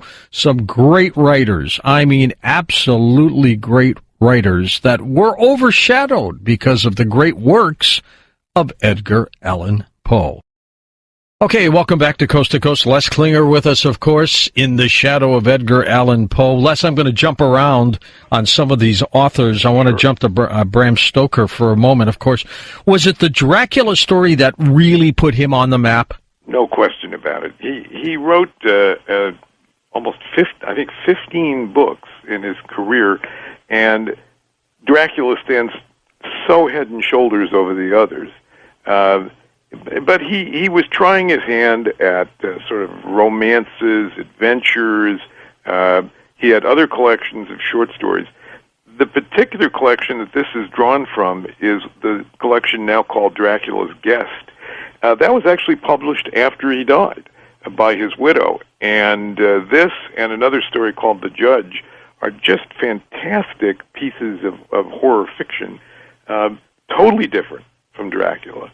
And I love to include that here because I wanted people to see that Stoker was not a one-trick pony.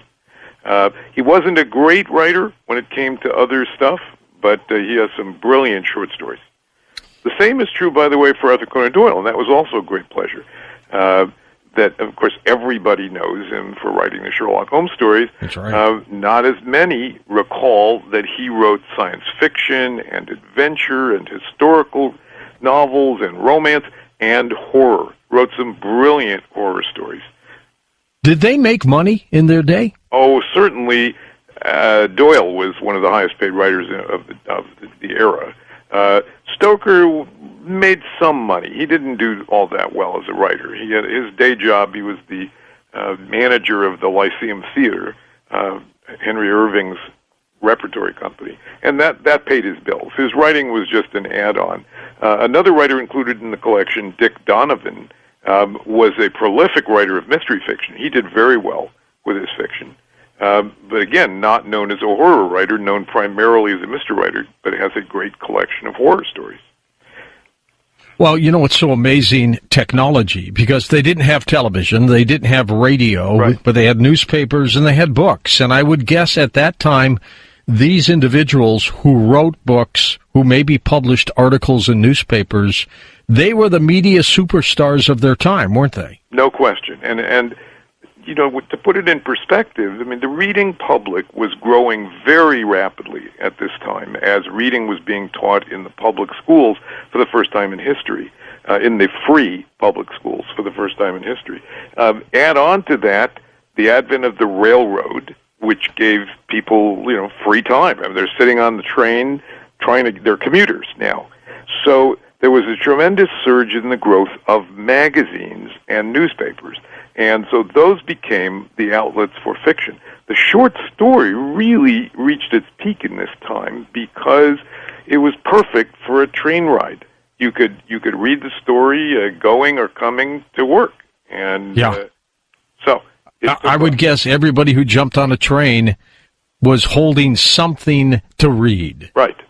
And so these magazines, in the Strand, which was a very popular magazine of the day, and numerous others, were very successful. Yeah, it is hard for us to sort of put ourselves into that mindset. No television, no radio, hard to believe. And of course, the stage was not really generally available to the sort of common man. That was for rich people, or they went to the music halls, which was kind of low entertainment. And look what's happening to media today because of technology. I mean, my gosh, we're streaming, we're everywhere. And I think to really stay abreast of growth, you have to be able to adapt. And, you know, social networking is huge. The internet, by all intents and purposes, has crushed newspapers, almost annihilated magazines, but we've moved on to another form of technology. Right, and I don't think, I mean, the good news is that it's provided a new outlet for what was a shrinking market for the writers of short stories. People now write, and they may not make much money, but then again, writers never did. But they contribute to online journals, online magazines, online publishers, and get their fiction out there. If I had to live on the books that I have out there, Leslie, I'd have to have like 9 jobs to support myself. It's a fortunately, tough you business. Do. Yeah. Broadcaster, producer. Yeah, that's true too. That's true. So, the short story, the scary short story, how did that come about? Well, it's got a long history, and I mean really long history, like back to the Greeks and the Bible, where we see scary stuff that got an audience. People liked it. People wanted to read more of it. Short fiction really began with collections of stories by the Greeks and Romans, and then kind of dwindled as publishing wasn't really available. Publishing was for serious books. So it wasn't really until the late 17th and early 18th century that we had short stories starting to appear now. Daniel Defoe, who famously wrote the Robinson Crusoe novel and other books, was writing short stories. And then along came at the end of the 18th century, the Gothic. The really scary stories that explored medieval ideas colliding with the supernatural, colliding with the realism of the modern novel. Novels were the great discovery of the 18th century. Novels were a phenomenon as, again, printing technology changed and suddenly books could be produced so that ordinary people could read them. And there was actually a great deal of worry that young people, especially women, were succumbing to this mania of reading, so absorbed in the fiction they were reading that they were ignoring real life and their responsibilities and all that. People were writing very serious articles, and there were sermons about it and so on. Fortunately, we got over that, and books went on to have the immense popularity that they gained in the 19th century and on since then. But the Gothic, which was this special form, really took off at the end of the 18th century and led to eventually books like Frankenstein, which happens to be my next annotated book, and the beginning of short story writing in this field. Washington Irving in America was writing scary stories. Everybody knows Legend of Sleepy Hollow and Rip Van Winkle. Classics. There's many more. Rod Serling says, by the way, that Norman Corwin was one of his influences. He was a writer who then became very well known for writing radio dramas in those days. Yes. Corwin lived a long time. Corwin died, I think. He was 101 years old when he died. Yeah. I mean, he died in L.A. Prolific writer of wonderful radio stuff. You're in the L.A. area, too, aren't you? Okay, yes. Great. We got to get together in the studio again one day. That would be great. With these short stories, these horror short stories, when Poe came around, what do you think his influence was? Well, what he polished the story into was a gem of mood. He saw the short story as the perfect opportunity to create what he described as a single effect, to build an atmosphere that slowly grows into this realization of horror. And it's the perfect length, he thought, and it was the perfect opportunity to do that. I still remember vividly the first Poe story I ever read, The Cask of Amontillado, and it's never left me, that mood. This is for those who don't know the story, and I can't imagine that there are too many who don't. It's about a party goer, having had one too many, goes home with his friend Montresor, and Montresor leads him down to the basement where, just for fun, just for giggles, he puts him into some irons and proceeds to wall him up. One of a kind. At the end of my program tonight, we're going to do our rendition of the Telltale Heart. If you're still up about 2 o'clock in the morning, wow, listen in less. What a great story. Who was your favorite writer? In this collection? Mm-hmm.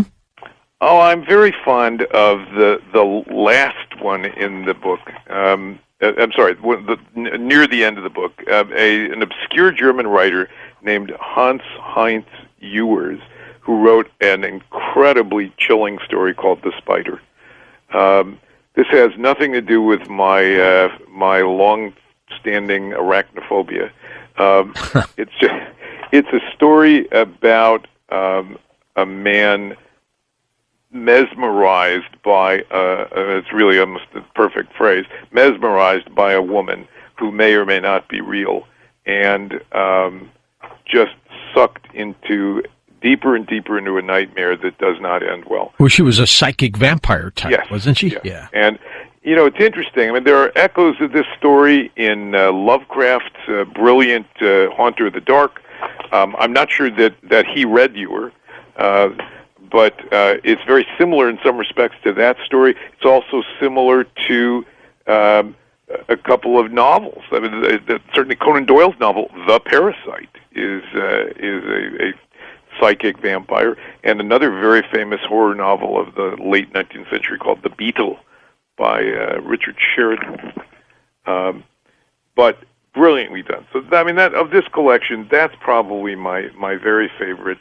But it's very hard to pick. There's so many great. Oh, they're all great. Now, they all had messages behind them. They weren't just stories that left you scared or thrilled. They all had some kind of message behind them. Sure. Yes. I mean, there is some didacticism here, I guess, to use a scholarly word.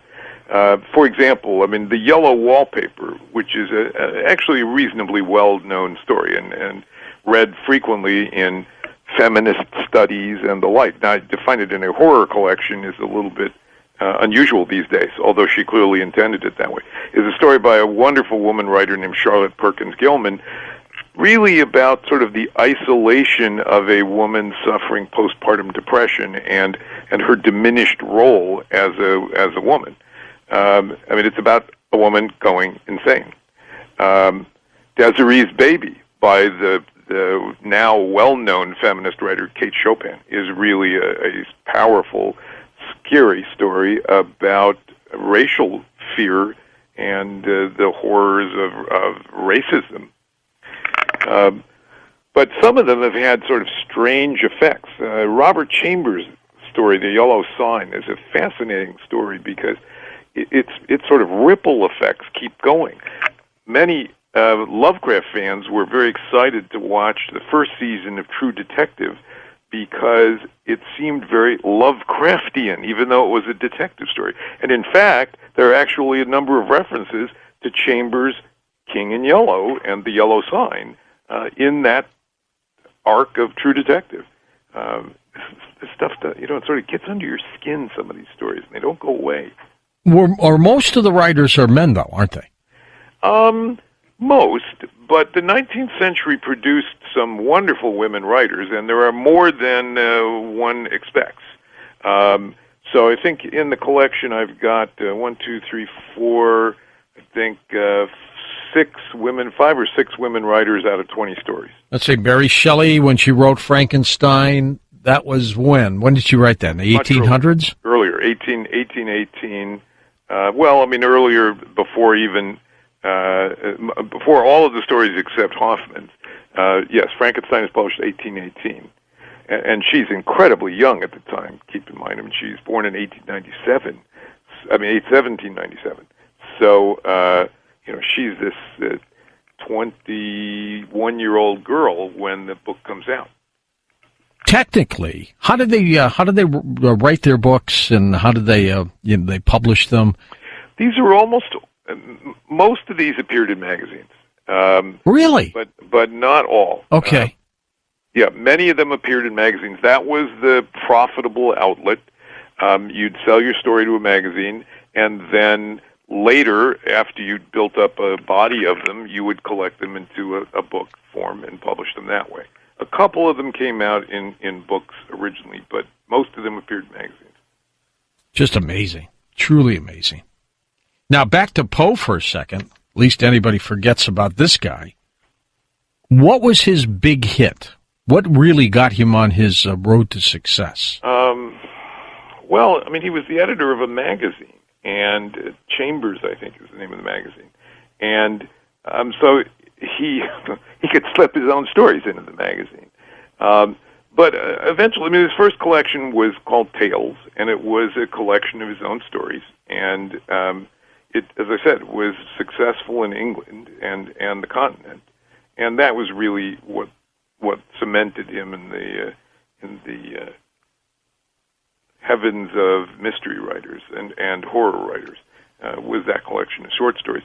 But he got high critical marks fairly early in his career, unlike compared to the Lovecraft. And then his wife died of tuberculosis at 24, and he fell apart. Yes.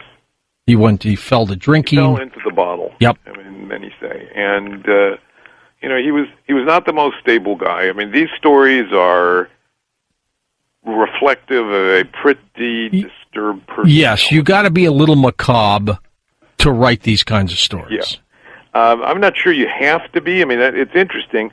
Arthur Conan Doyle is sort of as far away from Edgar Allan Poe as you can get, and yet wrote stories like Lot 39 and the Leather Funnel, which is essentially a mummy story, the Leather Funnel, and other really scary stories. And here's a guy who was sort of as normal as you could be, and Stoker was too. You would Stoker think, was, big, bluff, hardy guy, sportsman, kind of guy who you'd see at the sports bar if it was today. And so you got all types. I mean, Ambrose Bierce was kind of creepy. Gilman was apparently had a strange life. Hoffman was pretty weird, but some of them were very normal people who just had great imaginations. Chambers, for example, the author of The King in Yellow and The Yellow Sign, really made his big success writing romantic stories. See, which was totally opposite what I would think would have sold, but I guess they were into everything in those days, weren't they? You bet. All right, Leslie, stay with us. Les Klinger, our guest. We're going to take phone calls next hour about these kinds of short stories, or if you want to even share one of your favorite short stories, go ahead. We'll be back in a moment on Coast to Coast AM. Okay, this hour we're going to take your phone calls. Les Klinger, our guest, in the shadow of Edgar Allan Poe. Welcome back to Coast. Les Klinger with us in the shadow of Edgar Allan Poe. That's his work. You know, we have, right before Halloween this year, Friday, we're going to have our annual Ghost to Ghost show, Les. People like being scared. Yes. How come? What is it about the humankind? Well, my theory, and I'm sure that psychologists will tell me that I'm wrong, but my theory is that it's about practice. It's the same theory that I have about dreaming. Why do we have nightmares? We're rehearsing how we're going to handle the real thing when it comes along. And this is a very controlled experiment. We can always close the book. We can always shut off the television. So it's a great way to practice. Practice makes perfect, doesn't it?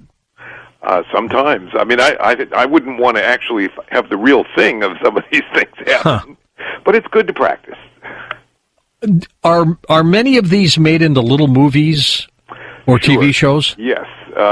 Some of them, of course, have been on some of the famous anthology shows, Outer Limits, Twilight Zone, and so on. And I think it's really sad that television has gotten away from that. I do too. I love those anthologies. But today, it's the domain, because filmmaking has gotten much easier. We see a lot of independent filmmakers who make short films out of some of these great stories. And cheap, too. Yes. I mean, it's just amazing what some of them have been able to do. There is actually several annual Lovecraft film festivals, which are not strictly all Lovecraft films, based on Lovecraft stories. Many of the films, the short films in that, are based on Poe and some of the other great horror writers.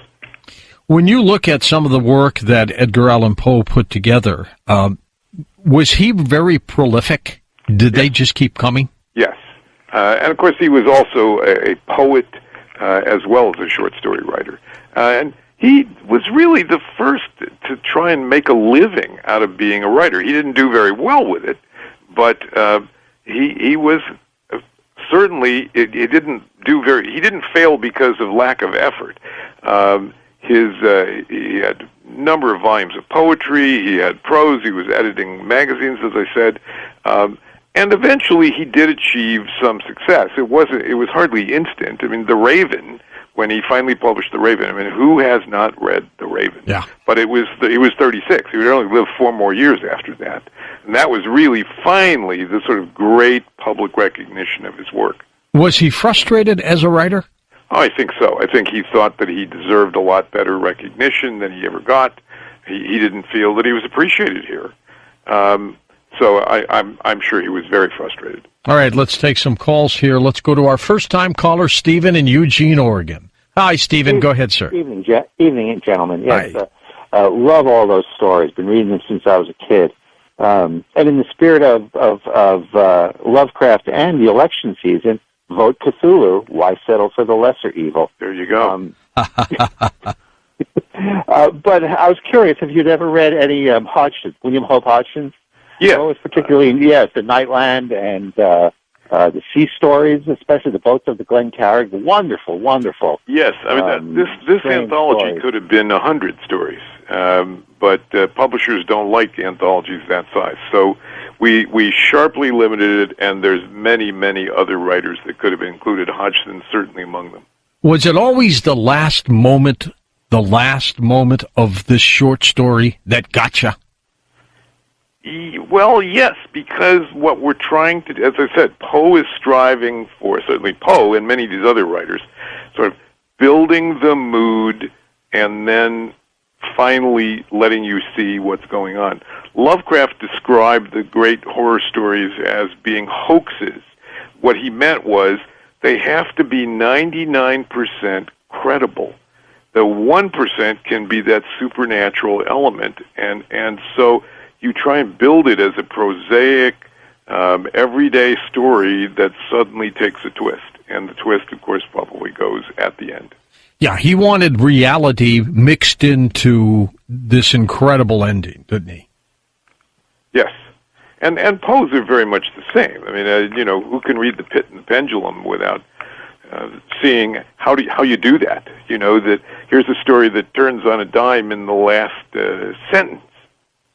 Did the style of the writings change less over the years from the 1800s into the 1900s?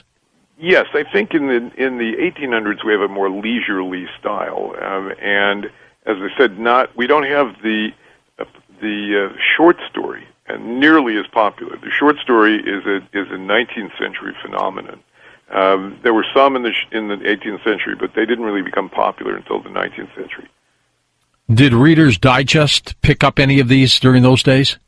The equivalent, yes. There were certainly magazines, but again, I mentioned a couple of the titles. And there were a number of magazines, and they aimed at different audiences. I mean, there were household magazines, there were children's magazines, and there were magazines aimed at the average person reading fiction for pleasure. Jay is in Ohio. Welcome to the program, Jay. Good morning. How you doing? Okay. I just got to say, first of all, my favorite Poe story has got to be the Fall of the House Usher. I don't think it gets nearly enough recognition. But my question to you is a lot of there's been some thought on that Poe's legacy was kind of tainted by some people who were left alive after him, who had kind of a bone to pick with him, some editors and people who were competitors at other magazines and stuff. What are your thoughts on that? Well, I think there's some truth to that. He really did not achieve American celebrity until well after his death. He really, and it really burned him during his lifetime that he wasn't getting that recognition. It's sad that it took the Europeans to discover him, mainly the French. That when Baudelaire translated his work into French and he became the rage in France, it translated into American influence much later in the century. This disappointment at not getting that instant recognition, the money, did it haunt him? It certainly had an effect on his career decisions. So I think, yes. I mean, he was disturbed, and some psychologists would read that disillusionment in his stories. There aren't a lot of happy people in his stories. Because he wasn't happy. Right. It really echoed the author. Write what you know. Mm-hmm. In terms of these incredible endings, because he had Hitchcockian-type endings, how did he do that? What do you think? Genius, I guess, is the simple answer. But it was a deliberate approach. It was an idea that you should, as I've said several times, that you should be building the mood, aiming for a specific effect. And so I think these were very meticulously edited, very carefully crafted stories that were building to that moment. So, I mean, it was quite intentional. Did he feel that he had competition from any of these writers that you've looked at in the book, In the Shadow of Edgar Allan Poe? I don't think so. I mean, very few of them were actually literally his contemporaries.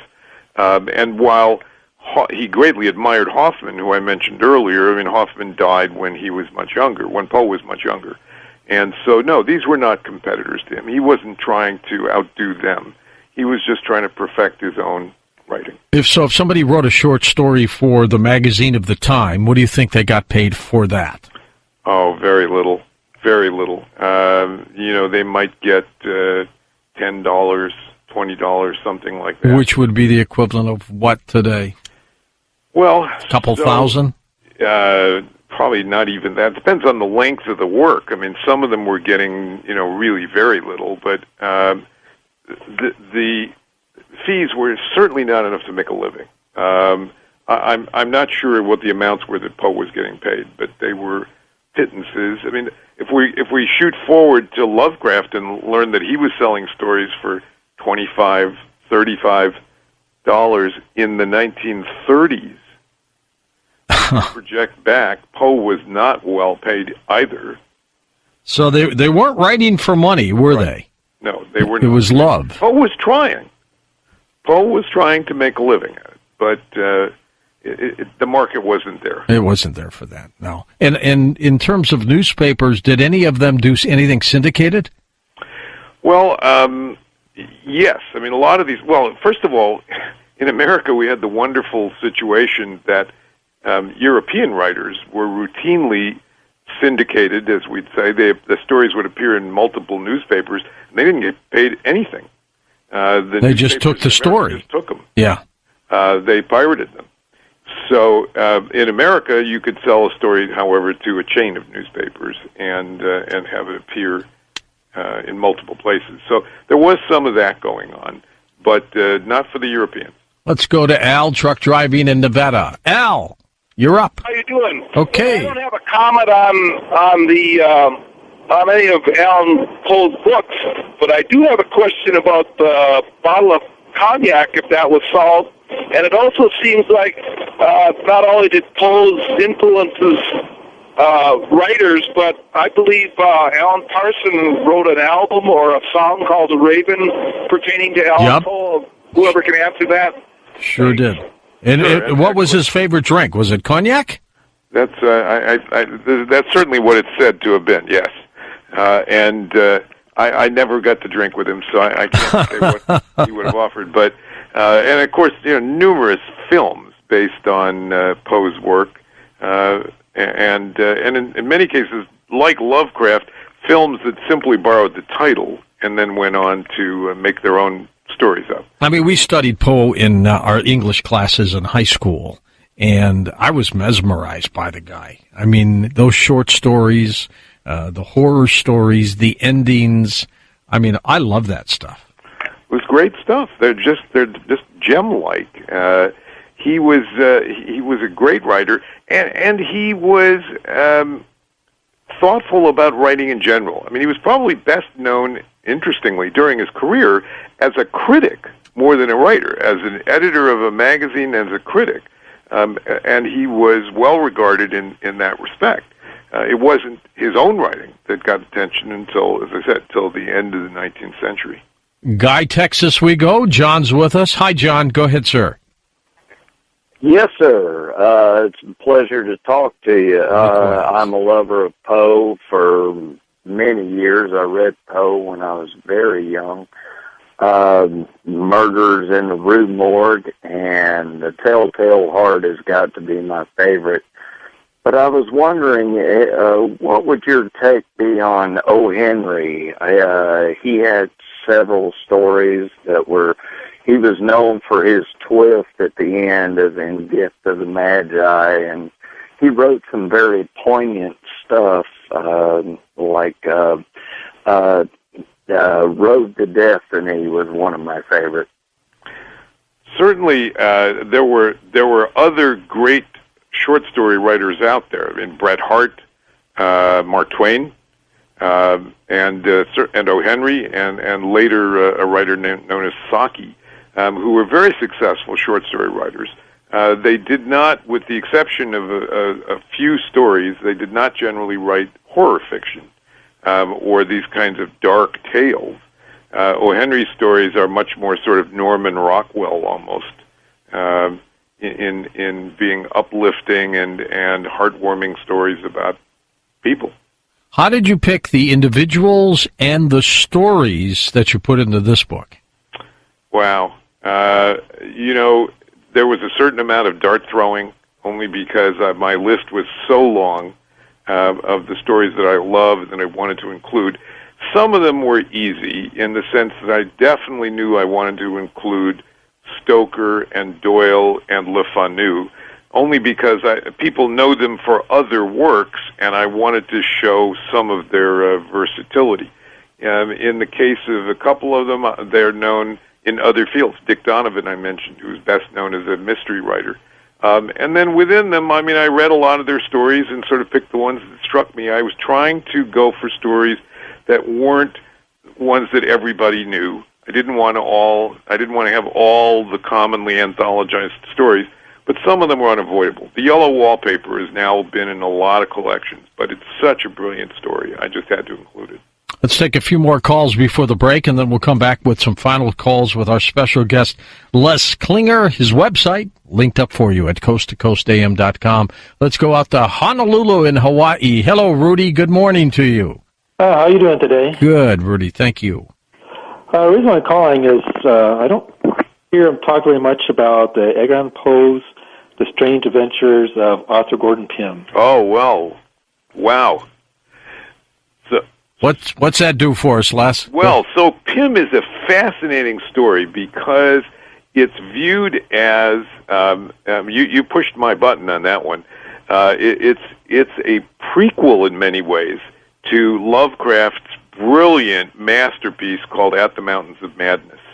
It's a story about a man journeying down to up to the North Pole and seeking the unknown, and Lovecraft ran with it and gave us the South Pole and took it even further. But clearly he knew the Pym story, and the Pym story doesn't get widely read anymore. It was very popular among Poe's work in the 19th century, and actually another sequel to it was written by Jules Verne.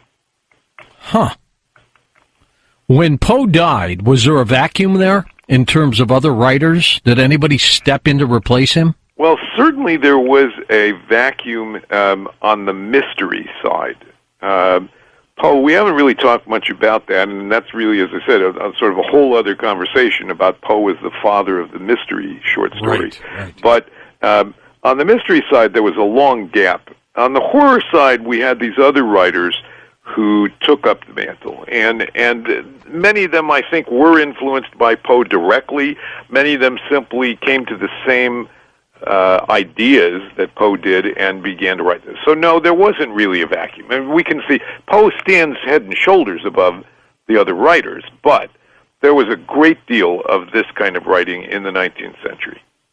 Must have been exciting times to be around then and really see some quality writing pop out, huh? I think, we all wring our hands about the golden age being in the past. There's some really quality writing being done right now. There's some brilliant writers of both long and short horror fiction. I'm proud to be the treasurer of the Horror Writers Association. Good for you. It's an amazing collection of modern writers. Great cover, by the way, in this book, In the Shadow of Edgar Allan Poe. I take no credit for that. The brilliant people at Pegasus Books did a great put together job. An amazing cover. And the feeling of that book cover is amazing, isn't it? Yes, it's almost like spooky velvet. Yeah, it really is. All right, stay with us. We're going to come back in a moment with Les Klinger. We'll take some final calls before we go into open lines about Edgar Allan Poe, about some of the other incredible authors of the day, and your favorite short horror stories. Well, you're looking for something to do this weekend? Try ParanormalDate.com. That's right. Have some fun and meet some people of like minds and interests. Just go to the website. Free to sign up. Go to ParanormalDate.com. Okay, welcome back to Coast. George Norrie with you, Les Klinger, and a whole bank of phone calls, Les, so let's get right to them. We go to Madison, Wisconsin. Jim, welcome to the program. Thanks for holding. Go ahead. Good morning, sirs. Hi, Jim. I'm a big fan of Victorian ghost tales, and one of my favorite authors is a guy named Oliver Onions, who wrote the Beckoning Fair one. Don't know it. I'm writing this down. Well, that's one you ought to check out. Oliver Onions is the author's name, Victorian ghost tale writer. My favorite one of his is called The Beckoning Fair One, although there is an anthology of a collection of his works as well. And if you're a fan of Victorian tales, I'm sure you'd enjoy it. Great. Thank you. You betcha. There must be thousands of other writers out there, Les, that are very talented. Yes, and I'm not ashamed to say I haven't read them all. Nope, you can't read them all. You'd be reading forever. Yes. How great would that be? So where are we with reading today? I mean, aren't book sales down? Isn't reading down compared to years ago? I think the numbers of books sold they're depressingly low numbers. I think the number still is that the average American buys 2 books a year. That's pretty depressing when you consider that includes things like how to learn how to operate Windows 10. We're not talking about just fiction. Right. But, the media have changed, and I'm not worried about reading. Reading is doing just fine. There are tens of thousands of works of fiction published every year, and authors are not making any less than we ever made historically. We're still starving. And I think there's still an enormous appetite for good writing and for reading. I see it at conventions and gatherings of writers and readers that enthusiasm is still there. We go to Venice, California, one of our nice spots. Bill is with us. Hi, Bill. Thanks for calling. Hello, Mr. Norrie. Hi, Bill. Good evening out here in West Coast. I wanted to ask your guest if Edgar Allan Poe, what was his influences in regard to writing, such as Henry David Thoreau? Yes. Or perhaps Hawthorne? Well, certainly, I think Hawthorne was likely to be one of his influences, as were the early Romantic poets. He admired Coleridge, he admired Shelley, he certainly knew Frankenstein and works like that as the products of the Romantics. Thoreau's a little after his time, so I don't know that there was much influence there. And I also mentioned E.T.A. Hoffmann early in the show. An important early German fantasist that Poe knew and admired. Let's go to Columbus, Ohio. Robert's turn on Coast to Coast. Hello, Robert. Go ahead. Hey, George. How are you? I'm doing great. Thank you. Great. Hello, Les. Hi there. Great show tonight. Yes, I wanted to know if you'd ever seen the statue in Boston of Edgar Allan Poe. It's in a small park, and it's a life-size statue, and it looks like he's walking through the park. There's a large raven, near his arm, and then there's trails of book pages that are his stories. How wonderful! No, I have not seen it. It really captures a spooky essence because it's like he's walking through the park and it's surrounded by trees. And I was just there recently and saw that, and I just wondered if you had seen it. I had not. That's great. I'm going to look for it next time I'm there. Yeah, it's great. All right, that's the way to do it. Les, so what's next for you? You're putting together more works, aren't you? Yes. I'm working on the annotated Frankenstein. That'll come out from Norton in 2017.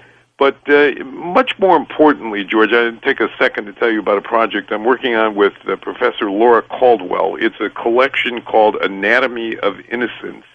It's true stories about wrongly incarcerated individuals. It's their own stories told to major thriller writers like Lee Child and Sarah Paretsky and other great writers. This is going to come out from Norton next year. All of the profits would go to the Life After Innocence project, which works with exonerees to help them re-enter society. We're very excited about this book. Good for you. You're still bullish on writing and books, aren't you? I love writing. I'm so sorry it took me until I was in my 50s to start writing. And, it's like, wow, why wasn't I? I mean, writing, I've always written. I'm a lawyer by day. But writing books and articles, and it's just such joy. One of those old sayings, don't leave your day job? Right. Miami, Florida. Hi, Peter. Go ahead. Hello, Mr. Norrie. Hello, Peter. Good to have you with us. Yes, nice to talk to you. I grew up reading Hardy Boys, and in between waiting for the next Hardy Boys to come out, I would read Rudyard Kipling's. One of the most prolific and and no longer thought of as a great writer. It's too bad. Oh, he was a fabulous writer, and I mean, when I say no longer thought of as a major writer, because I think the material is a little bit dated. He's become non-PC. He was writing at the height of the empire, and he was intensely loyal to England and a supporter of empire. So some of the material is a little dated. I've always wanted to do the annotated Kim, which is just a fantastic book about the experience of the British in India and the experience of the Indians with the British. A very honest and realistic book, I think, in many ways. But Kipling, fortunately, he was the highest paid writer of the day, but I don't think he gets enough attention anymore. His classic poem, as far as I'm concerned, If. It's one of the best, isn't it? Yes. Close friends with Arthur Conan Doyle. There was a small circle of some of these writers. Bram Stoker was actually part of that circle of friends as well. What motivated Stoker to do Dracula? Wow. He says it was a nightmare that he had. That must have been some bad crab that he ate, or lobster. Something was bad. Wow. Something was really bad. He had a nightmare, and but I think that's a facile explanation. I think he was fascinated by folklore. His short story collections, which I said are sort of largely overlooked now, the earliest collections, are all folklore tales. His mother was a consummate storyteller in the family situation, and he liked telling stories. He loved theater, and he loved storytelling. Well, and that's the art of a lot of these authors. You can tell that they are great storytellers. I mean, these are the kind of folks you want to be out there with a campfire and listen to them, just to listen to them. Absolutely. I can't imagine. I mean, we've already mentioned Conan Doyle and Kipling, and wow, they were storytellers. Anderson, South Carolina, it's Charles' turn. Charles, you're up with us on Coast to Coast. Yeah, well, I've always been a night owl, and George, I absolutely love the show. Thank you, sir. I appreciate that. I've always lived in South Carolina, and I grew up in the Low Country, and I became a huge fan of Nancy Roberts. I've probably read everything she's ever wrote several times. And I also used to get those Alfred Hitchcock magazines in the mail all the time. Yes. I wish I had kept them. They might be worth something right now. Well, they might. And the good news is Alfred Hitchcock Mystery Magazine is still being published. There are two great magazines that both published by the same company. One is called Ellery Queen Mystery Magazine, and the other is called Alfred Hitchcock. And they're still coming out, and they're great.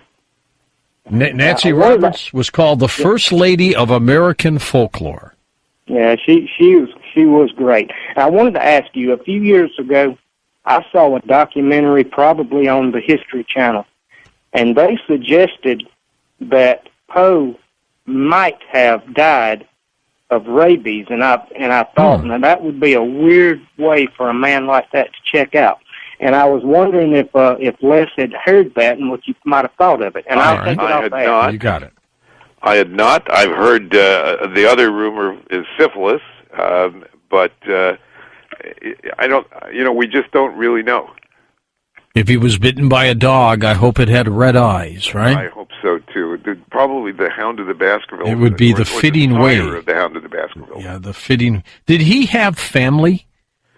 Not for long. No, I mean the wife died at 24. Right. He died at 40. Right, and no children. So there was really no family. The cause of his death has been attributed to drinking, brain congestion, drug overdoses. Oh, rabies is certainly one of them. Cholera, tuberculosis. Nobody knows. Well, and people didn't live that long in those days anyway, well, did they? 40 was Some pretty of young. But 40 but was you're right. I mean, and Lovecraft died at the age of 47. Another sad case, similar in many ways to Poe. He greatly admired Poe. Really wanted to be Edgar Allan Poe.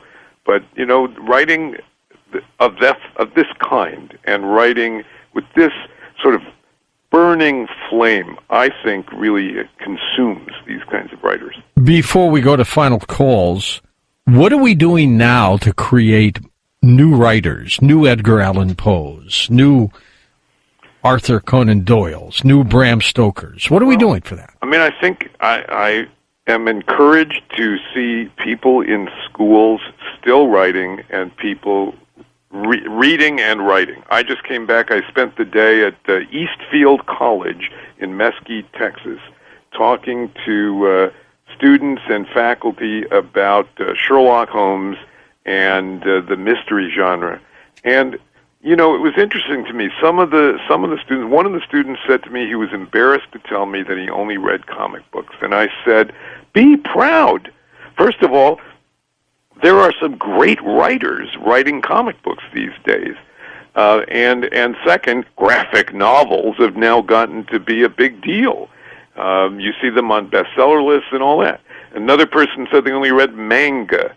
And I said, manga is great. They love Sherlock Holmes. They love mysteries and all that. So reading is out there. It's taking many different forms. The schools are still the beacons of literature, and I'm encouraged. Every time I go back to Detroit, Mom's still in the house that I was 8 years old in, and I tear the place up looking for my baseball cards and my comic books. I know. My comics, I think, are long gone.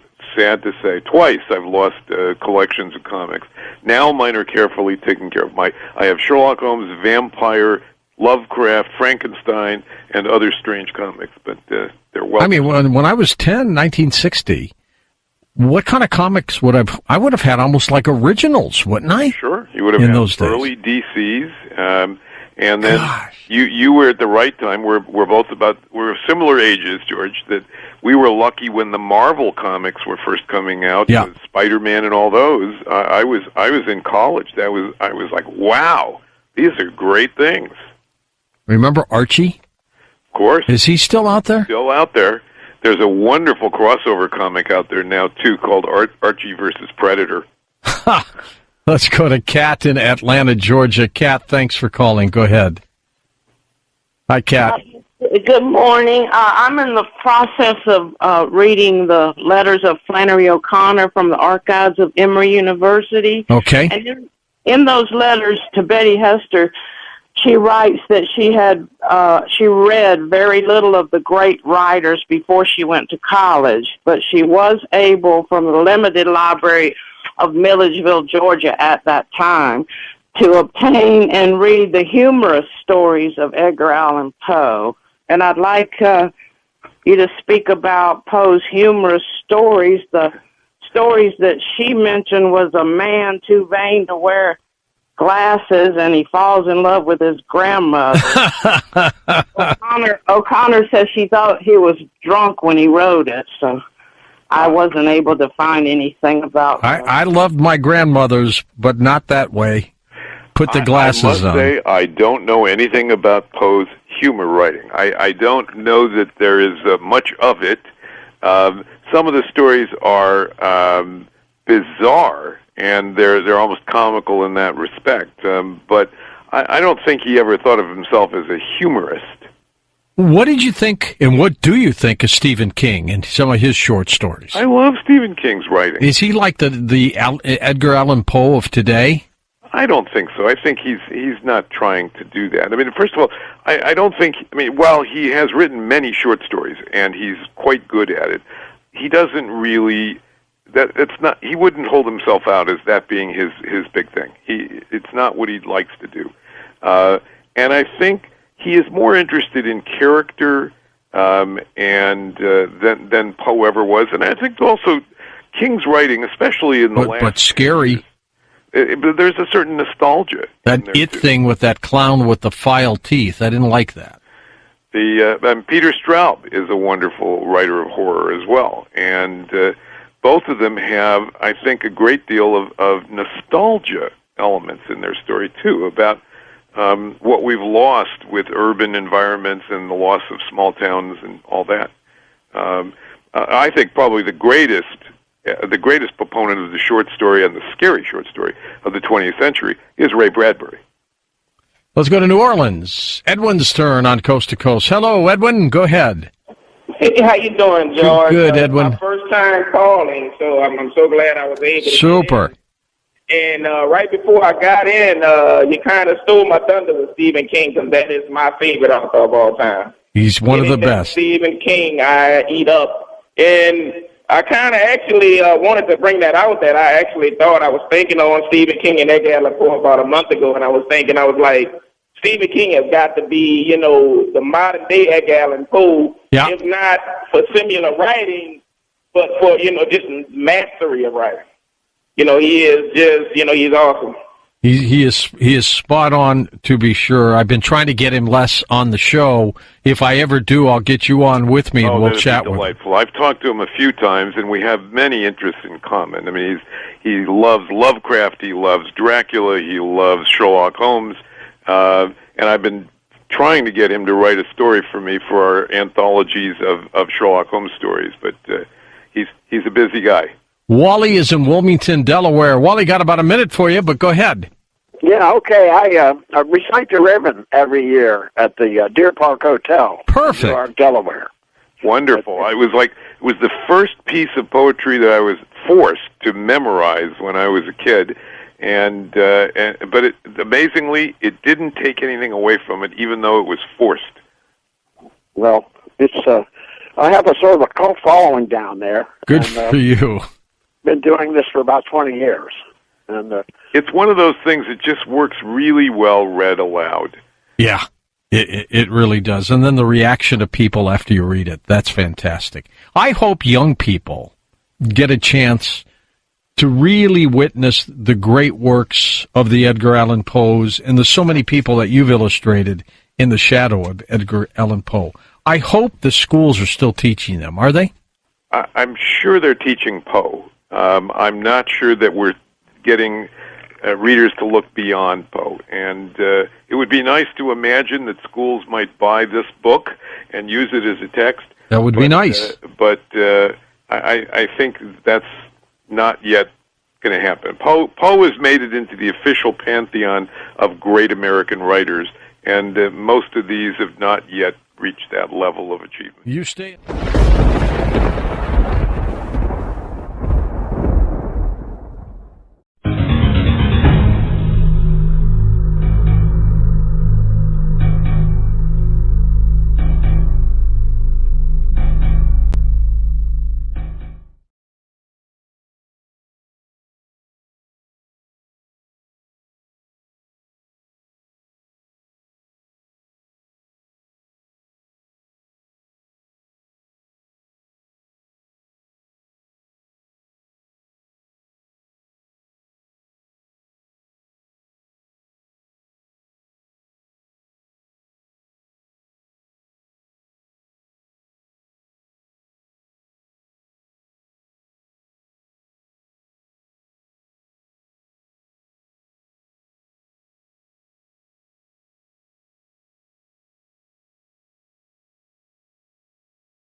Once, upon a midnight dreary, while I pondered weak and weary over many a quaint and curious volume of forgotten lore, while I nodded, nearly napping, suddenly there came a tapping, as of someone gently rapping at my chamber door.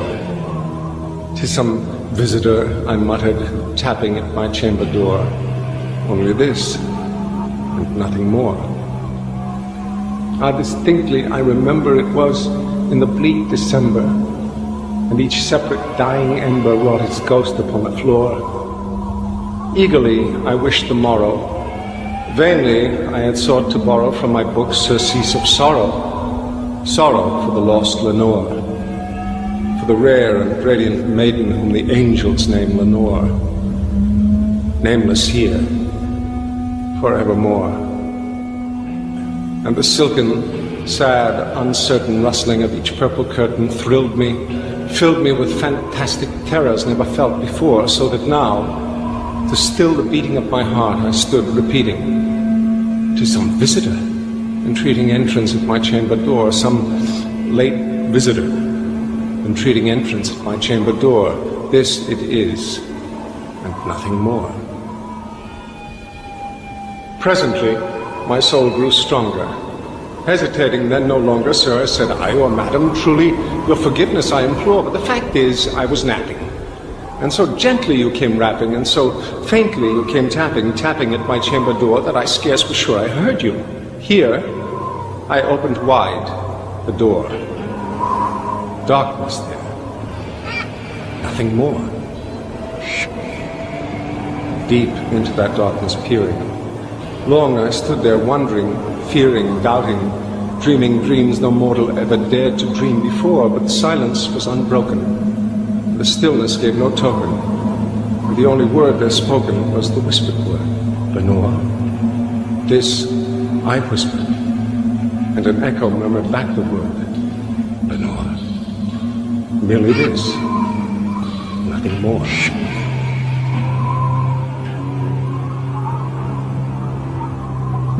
Back into the chamber turning, all my soul within me burning. Soon again I heard a tapping, somewhat louder than before. "Surely," said I, "surely that is something at my window lattice. Let me see then what thereat is, and this mystery explore. Let my heart be still a moment, and this mystery explore. 'Tis the wind, and nothing more." Open here I flung the shutter, when, with many a flirt and flutter, in there stepped a stately raven of the saintly days of yore. Not the least obeisance made he, not a minute stopped or stayed he, but with mien of lord or lady perched above my chamber door, perched upon a bust of Pallas, just above my chamber door, perched and sat. Nothing more. Then, this ebony bird beguiling my sad fancy into smiling, by the grave and stirred decorum of the countenance it wore. "Though thy crest be shorn and shaven, thou," I said, "art sure no craven, ghastly, grim, and ancient raven, wandering from the nightly shore. Tell me what thy lordly name is on the night's Plutonian shore." Quoth the raven, "Nevermore." Much I marvel this ungainly fowl to hear discourse so plainly, though its answer little meaning, little relevancy bore, for we cannot help agreeing that no living human being ever yet was blessed with seeing bird above his chamber door, bird or beast, upon the sculptured bust, upon his chamber door, with such a name as Nevermore. But the raven, sitting lonely on the pallid bust, spoke only that one word, as if his soul in that one word he did outpour. Nothing farther than he uttered, not a feather than he fluttered, till I scarcely more than muttered, "Other friends have flown before.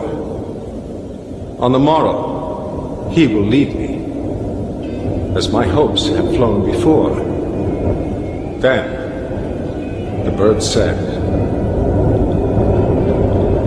"Nevermore." Startled by the stillness broken by reply so aptly spoken, "Doubtless," said I, "what it utters is its only stock and store, caught from some unhappy master, whom unmerciful disaster followed fast and followed faster, till his songs one burden bore, till the dirges of his hope that melancholy burden bore of never, nevermore. But the raven, still beguiling all my fancy into smiling straight, I wheeled a cushioned seat in front of bird and bust and door. Then, upon the velvet sinking, I betook myself to linking fancy unto fancy, thinking what this ominous bird of yore, what this grim, ungainly, ghastly, gaunt, and ominous bird of yore meant in croaking nevermore. This I sat engaged in guessing, but no syllable expressing to the fowl whose fiery eyes now burned into my bosom's core. This and more I sat divining, with my head at ease reclining on the cushion's velvet lining that the lamplight gloated o'er, but whose velvet violet lining with the lamplight gloating o'er she shall press on evermore. Then methought the air grew denser, perfumed from an unseen censer swung by seraphim, whose footfalls tinkled on the tufted floor. Wretch, I cried, thy God hath lent thee, by these angels he hath sent thee respite. Respite and nepenthe from the memories of Lenore. Quaff, O quaff this kind nepenthe, and forget this lost Lenore, quoth the raven, nevermore. Prophet, said I, thing of evil, prophet, still a bird or devil, were the tempter sent, or were the tempest tossed thee here ashore, desolate, yet all undaunted, on this desert land enchanted, on this home by horror haunted. Tell me, truly I implore, is there balm in Gilead? Tell me, I implore, quoth the raven, nevermore. Prophet, said I, thing of evil, prophet, still a bird or devil, by that heaven that bends above us, by that God we both adore. Tell this soul with sorrow laden, if within the distant Aden it shall clasp a sainted maiden whom the angels name Lenore.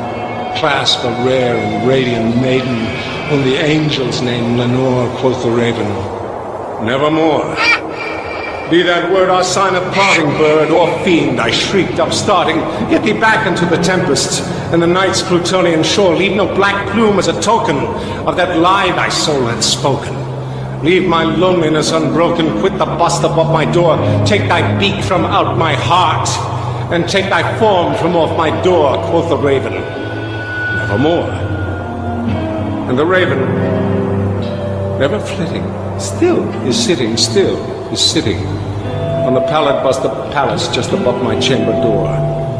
To his eyes have all the seeming of a demon's that is dreaming, and the lamplight o'er him streaming throws his shadow on the floor, and my soul, from out that shadow that lies floating on the floor, shall be lifted